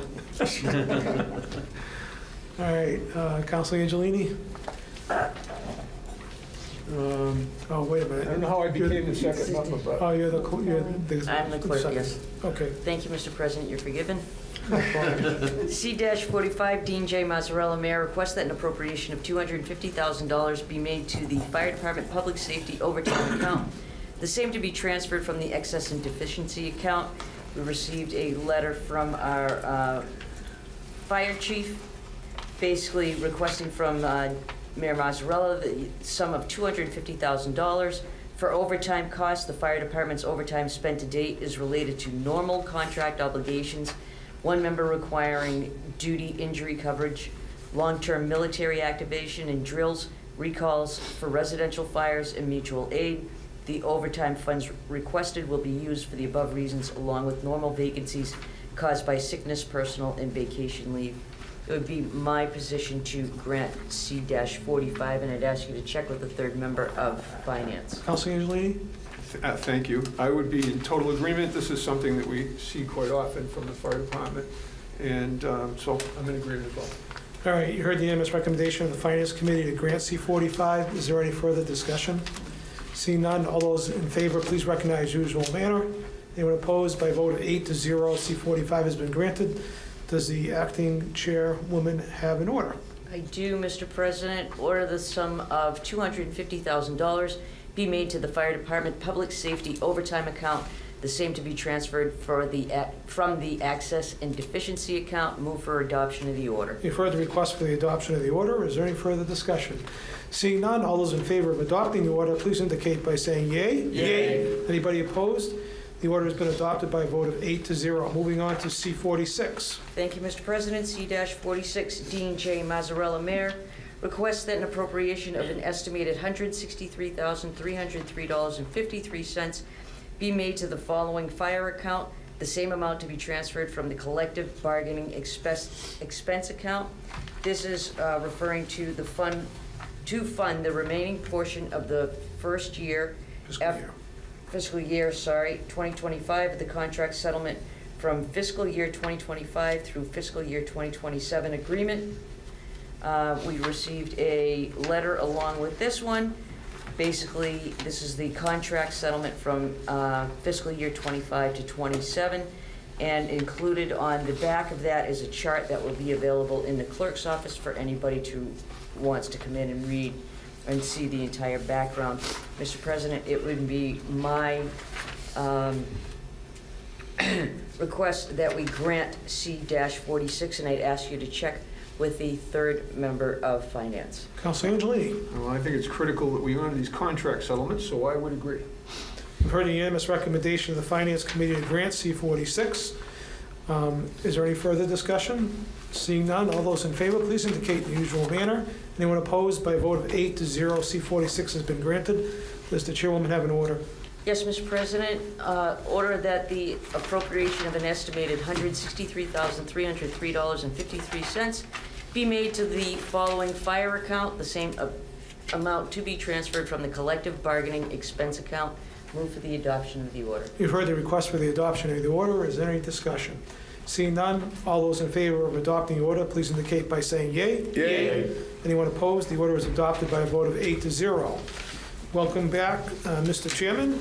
Are you prepared to report on C-47? C-47, Dean J. Mazzarella, Mayor, requests an appropriation of an estimated $12,908 be made to the following paramedic accounts, the same amount to be transferred from the collective bargaining expense account. This is regarding the fund the remaining portion of the fiscal year 2025 contract settlement from fiscal year 25 through fiscal year 27 agreement. I believe that this has obviously been negotiated on. I'm trying to move forward here to see if there's anything I should read into the record. One moment. There is a chart there is a chart here that does show the amounts as well that lead up to $12,908. So this is a contractual obligation that the city of Leominster has with the paramedics, and it'd be my recommendation that we grant C-47 and ask that you check with members of my committee. Councilor Angelini. I'm in agreement. Councilor Cormier. I agree. You've heard the unanimous recommendation of the Finance Committee to grant C-47. Is there any further discussion? Seeing none, all those in favor of granting C-47, please recognize your usual manner. Anybody opposed? C-47 has been granted by a vote of 9-0. Does the chairman have an order? Yes, Mr. President. Ordered that the sum of $12,908 be made to the following paramedic account, the same amount to be transferred from the collective bargaining expense account. This is to fund the remaining portion of the first year, fiscal year 25, of the contract settlement from fiscal year 2025 through fiscal year 2027 agreement. Move for the adoption of the order. You heard the request for the adoption of the order. Is there any discussion? Seeing none, all those in favor of adopting the order, please indicate by saying yea. Yay. Anybody opposed? The order is adopted by a vote of 9-0. Moving on to C-48. C-48, Dean J. Mazzarella, Mayor. Requests an appropriation of an estimated $64,898.34 be made to the following non-union accounts, the same amount to be transferred from the collective bargaining expense account. This is regarding to fund first fiscal year 2025 of the contract settlement from fiscal year 25 through fiscal year 2027 agreement. Similarly to the previous one, this is what the mayor has agreed upon with the non-union contract, the non-union personnel that work for the city of Leominster. And it'd be my recommendation that we grant C-47, and I ask that you check with members of my committee. C-48, correct? I'm sorry, C-48, sorry. Councilor Angelini. I'm in agreement. Councilor Cormier. I agree. You've heard the unanimous recommendation of the Finance Committee to grant C-48. Is there any further discussion? Seeing none, all those in favor of granting C-48, please recognize the usual manner. Anyone opposed? C-48 been granted by a vote of 9-0. Does the chairman have an order? Yes, Mr. President, order that the sum of an estimated $64,898.34 be made to the following non-union accounts, the same amount to be transferred from the collective bargaining expense account. This is once again to fund the fiscal year 2025 contract settlement from fiscal year 2025 through fiscal year 2027 agreement. Move for the adoption of the order. You've heard the request for the adoption of the order. Is there any further discussion? Seeing none, all those in favor of adopting the order, please indicate by saying yea. Yay. Anybody opposed? The order is adopted by a vote of 9-0. Moving on to C-49. C-49, Dean J. Mazzarella, Mayor, requests that an appropriation of $25,000 be made to the paramedics overtime account, the same amount to be transferred from the excess and deficiency account. This is something that has been customary. We've been experiencing this amount of overtime because it is the policy of the administration that they have they have room for 8 paramedics. There are 4 shifts and 2 paramedics per shift, but they have only filled 7 positions. So that 8th position is funded with overtime. Also, they fund overtime for when someone is out sick or any vacations. And this is something that the administration has decided saves money for the taxpayers by not having to pay an entire salary for an 8th paramedic, so they only have 7. So it'd be my request that we grant C-49. I will also add that you'd seen an email that I had sent to the chief. This has nothing to do with any closures up at the hospital of labor and delivery or any deficiencies there or anything of that nature. This is all just from what I just explained with the way they've decided to fund these positions, funding only 7 instead of 8 and doing the last one with overtime. It'd be my recommendation that we grant C-49, and I'll ask that you check with members of my committee. Councilor Angelini? I'm in agreement. Councilor Cormier? I agree. Heard the unanimous recommendation of the Finance Committee to grant C-49. Is there any further discussion? Seeing none, all those in favor of granting C-49, please recognize the usual manner. Anyone opposed? C-49 has been granted by a vote of 9-0. Does the chairman have an order? Yes, Mr. President. Order that the sum of $25,000 be made to the paramedics overtime account, same amount to be transferred from the excess and deficiency account. Move for the adoption of the order. Further request to adopt the order. Is there any further discussion? Seeing none, all those in favor of adopting the order, please indicate by saying yay. Yay. Anybody opposed? The order is adopted by a vote of 9-0. Moving on to legal affairs and 29-25. Thank you, Mr. President. 29-25 is Elizabeth Wood, on behalf of the Planning Board, request to amend the zoning ordinance pertaining to the floodplain. Federally mandated update to floodplain district, EP in parentheses, Article 6, Section 22-34. Mr. Chairman, as you're aware, Mr. President, I should say, as you're aware, we had a public hearing early this evening. Katie Pate from DCR was kind enough to drive out here and sit through the first public hearing. She presented a wonderful PowerPoint, answered questions, and I think was extremely effective. And as I explained during that public hearing, I have spoken with the attorneys at Copeland and Page. They've been tasked with taking the bylaw that was in the packet that the DCR provided and drafting it into ordinance form for us. And we also need to get the planning board a referral on this as well. So it would be my recommendation that we give this further time, and keep in mind that the planning board will be meeting next on April 7th, Mr. President. And I ask you to check with members of my committee. All right, so we're talking further time. We're going to continue the public hearing to the next meeting as well? And I would suggest like April 14th. Well, we have to refer it to the planning board, right? So Oh, that's right. all we need is the ordinance back from Copeland and Page. Yeah. So why don't we continue the public hearing to 3/24? That's okay? That gives Copeland and Page two weeks to give us the ordinance. All right. Sounds good. All right, Councilor Tossi I agree. and Councilor Cormier. I agree. Heard the unanimous recommendation of the Legal Affairs Committee to grant the 29-25 further time and continue the public hearing to March 24th at 6:30 p.m. Is there any discussion? Seeing none, all those in favor, please recognize usual manner. Okay, so 29-25 is given regular further time and continue the public hearing to 3/24 at 6:30 p.m. Moving on to 24-25. Thank you, Mr. President. 24-25 is Thomas M. Bavenzi, Esquire, on behalf of Steve Boucher. Request to amend the zoning district map for parcel 352-6 such that entire parcel will be zoned Residence B. since a portion is currently zoned industrial. Once again, we had Mr. Boucher and his in-house counsel before us this evening for public hearing. The attorney, Mr. Vivenzi, had a conflict and was unable to attend. We are waiting for a referral back from the planning board in this one as well, and as I noted, they didn't have a quorum for their March 3rd meeting, so this will be before the planning board on April 7th. So once again, Mr. President, I'm looking for further time and continuing this public hearing until sometime after April 7th, and I would ask you to check with members of my committee. All right, so I'm going to recommend continuing the public hearing to April 14th at 6:30 PM, if that's okay with you, Mr. Chairman? That sounds wonderful. Okay, Councilor Tossi I agree. and Councilor Cormier. I agree.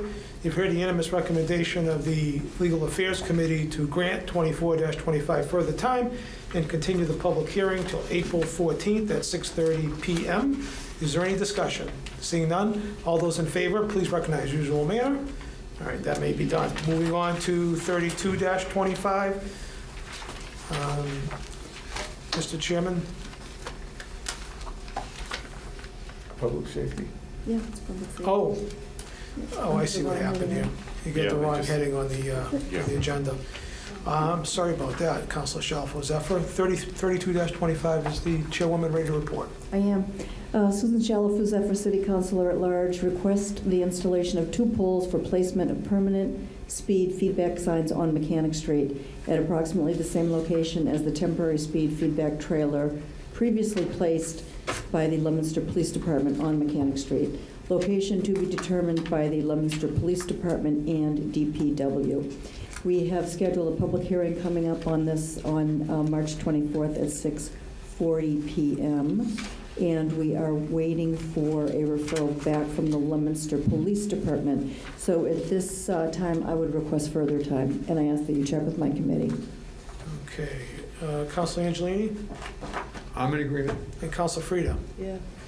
You've heard the unanimous recommendation of the Public Safety Committee to grant 32-25 further time.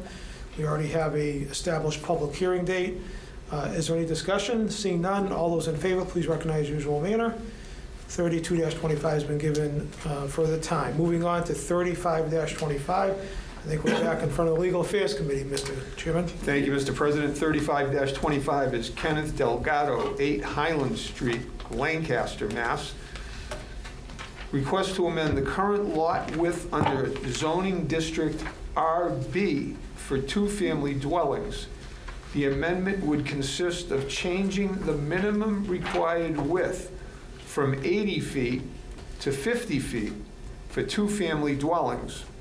The current frontage requirement for 2-family dwellings in RB is 50 feet, an 80-foot lot width requirement would create pork chop lots, which the city does not favor. Lot configuration would be rectangular and consistent if both frontage and lot width were equal. And this is RE regarding parcels or addresses 1420, 1426, 1428, and 1432 Central Street, Leominster, Massachusetts. See attached map, butters list in 10 registered voters' signature. Once again, Mr. President, we have a public hearing scheduled for April 14th on this, and we'll be waiting for the planning board recommendation, hopefully coming out of the April 7th meeting. So I would be asking for further time until then, and I would ask you to poll members of my committee. Councilor Tossi? Yes. Councilor Pauline Cormier? I agree. Heard your unanimous recommendation of the the Legal Affairs Committee to grant 35-25 further time. Is there any discussion? Seeing none, all those in favor, please recognize usual manner. 35-25 has been given further time. Moving on to Ways and Means, is the chairwoman ready to report on 31-25? I am, Mr. President. 31-25, Entertainment Cinemas, Leominster LLC. Request to renew license at 45 Sac Boulevard, Leominster. In order to renew these, the applicant has to complete their application, have letters of good standing from the police, the tax collector, proof of liability insurance, and proof that they have They are in compliance with the state regulations. I can report that all of those are present and completed, and I would be my recommendation to renew the license for the entertainment cinemas, and I'd ask you to check with members of my committee. Council Arndinger? I agree. Council Cormier? I also agree. You've heard the unanimous recommendation of Ways and Means to grant 31-25. Is there any further discussion? Seeing none, all those in favor of granting 31-25, please recognize usual manner. Anyone opposed? 31-25 has been granted by a vote of 9-0. Moving on to 33-25. Thank you, Mr. President. 33-25, House of Relics. Request to renew license to deal secondhand dealer articles at 1292 Main Street, Leominster, Mass. Again, similar to the last one, they have completed the application process. All their paperwork is in order. It would be my position to renew this license, and I'd ask you to check with members of my committee. Council Arndinger? I agree. Council Cormier? I also agree. You've heard the unanimous recommendation of the Ways and Means Committee to grant 33-25. Is there any discussion? Seeing none, all those in favor, please indicate in the usual manner. Anyone opposed? By a vote of 9-0, 33-25 has been granted. Moving on to 34-25. Thank you, Mr. President. 34-25, Eco ATM LLC. Request to renew license to deal secondhand dealer articles at 11 Jungle Road, Leominster, Mass. Again, I have reviewed their entire packet. I find it all to be in order. It would be my position to renew this license, and I'd ask you to check with members of my committee. Council Arndinger? I agree. Council Cormier? I also agree. You've heard the unanimous recommendation of the Ways and Means Committee to grant 34-25. Is there any discussion? Seeing none, all those in favor, please indicate in the usual manner. Anyone opposed? By a vote of 9-0, 34-25 has been granted. We don't have any new business or old business listed, and we have a community calendar. Anybody have anything for that? Council Freedom? Just to remind everybody, the Route 12 project is beginning, started today. Already there's people questioning it. I don't know how people get information. I know there's been public hearings. You know, there are a lot of people who don't do Facebook and look at the city websites, but there are a lot of people questioning all the yellow lines in the road, and that's a 4-year project, so it's going to be talked about quite often. I believe there's a meeting in the auditorium on April 1st at 6 o'clock, if I'm not mistaken. Not about that. Well, isn't it about 12? No? No, I don't it's I about. don't think Route 12 is on there, but. No, it's about other projects. That's about the downtown project. Yeah, That's right. Malvern Street. Yeah, I'm and the sorry. wall. I think that was a question, though, because the people that were at the 25% hearing, Yeah. I think everybody had this feeling that DOT used to do 50%. Yeah, I'm in agreement. And there was never a 50% that was done. So the recommendations that were made at the 25% meeting, nobody knows where they were. Because everybody knows what a fiasco was done on Route 12 by Water Tower. So how many times is it going to change before it's actually done? There's a lot of concern about it, and maybe it's unfounded, but nobody knows because there hasn't been a meeting. Okay. Anybody else have anything on the community calendar? All right, I'll entertain a motion to adjourn. Councilor Shalfo Zephyr, Councilor Robbins, second. All in favor? We are adjourned. Thank you very much, all.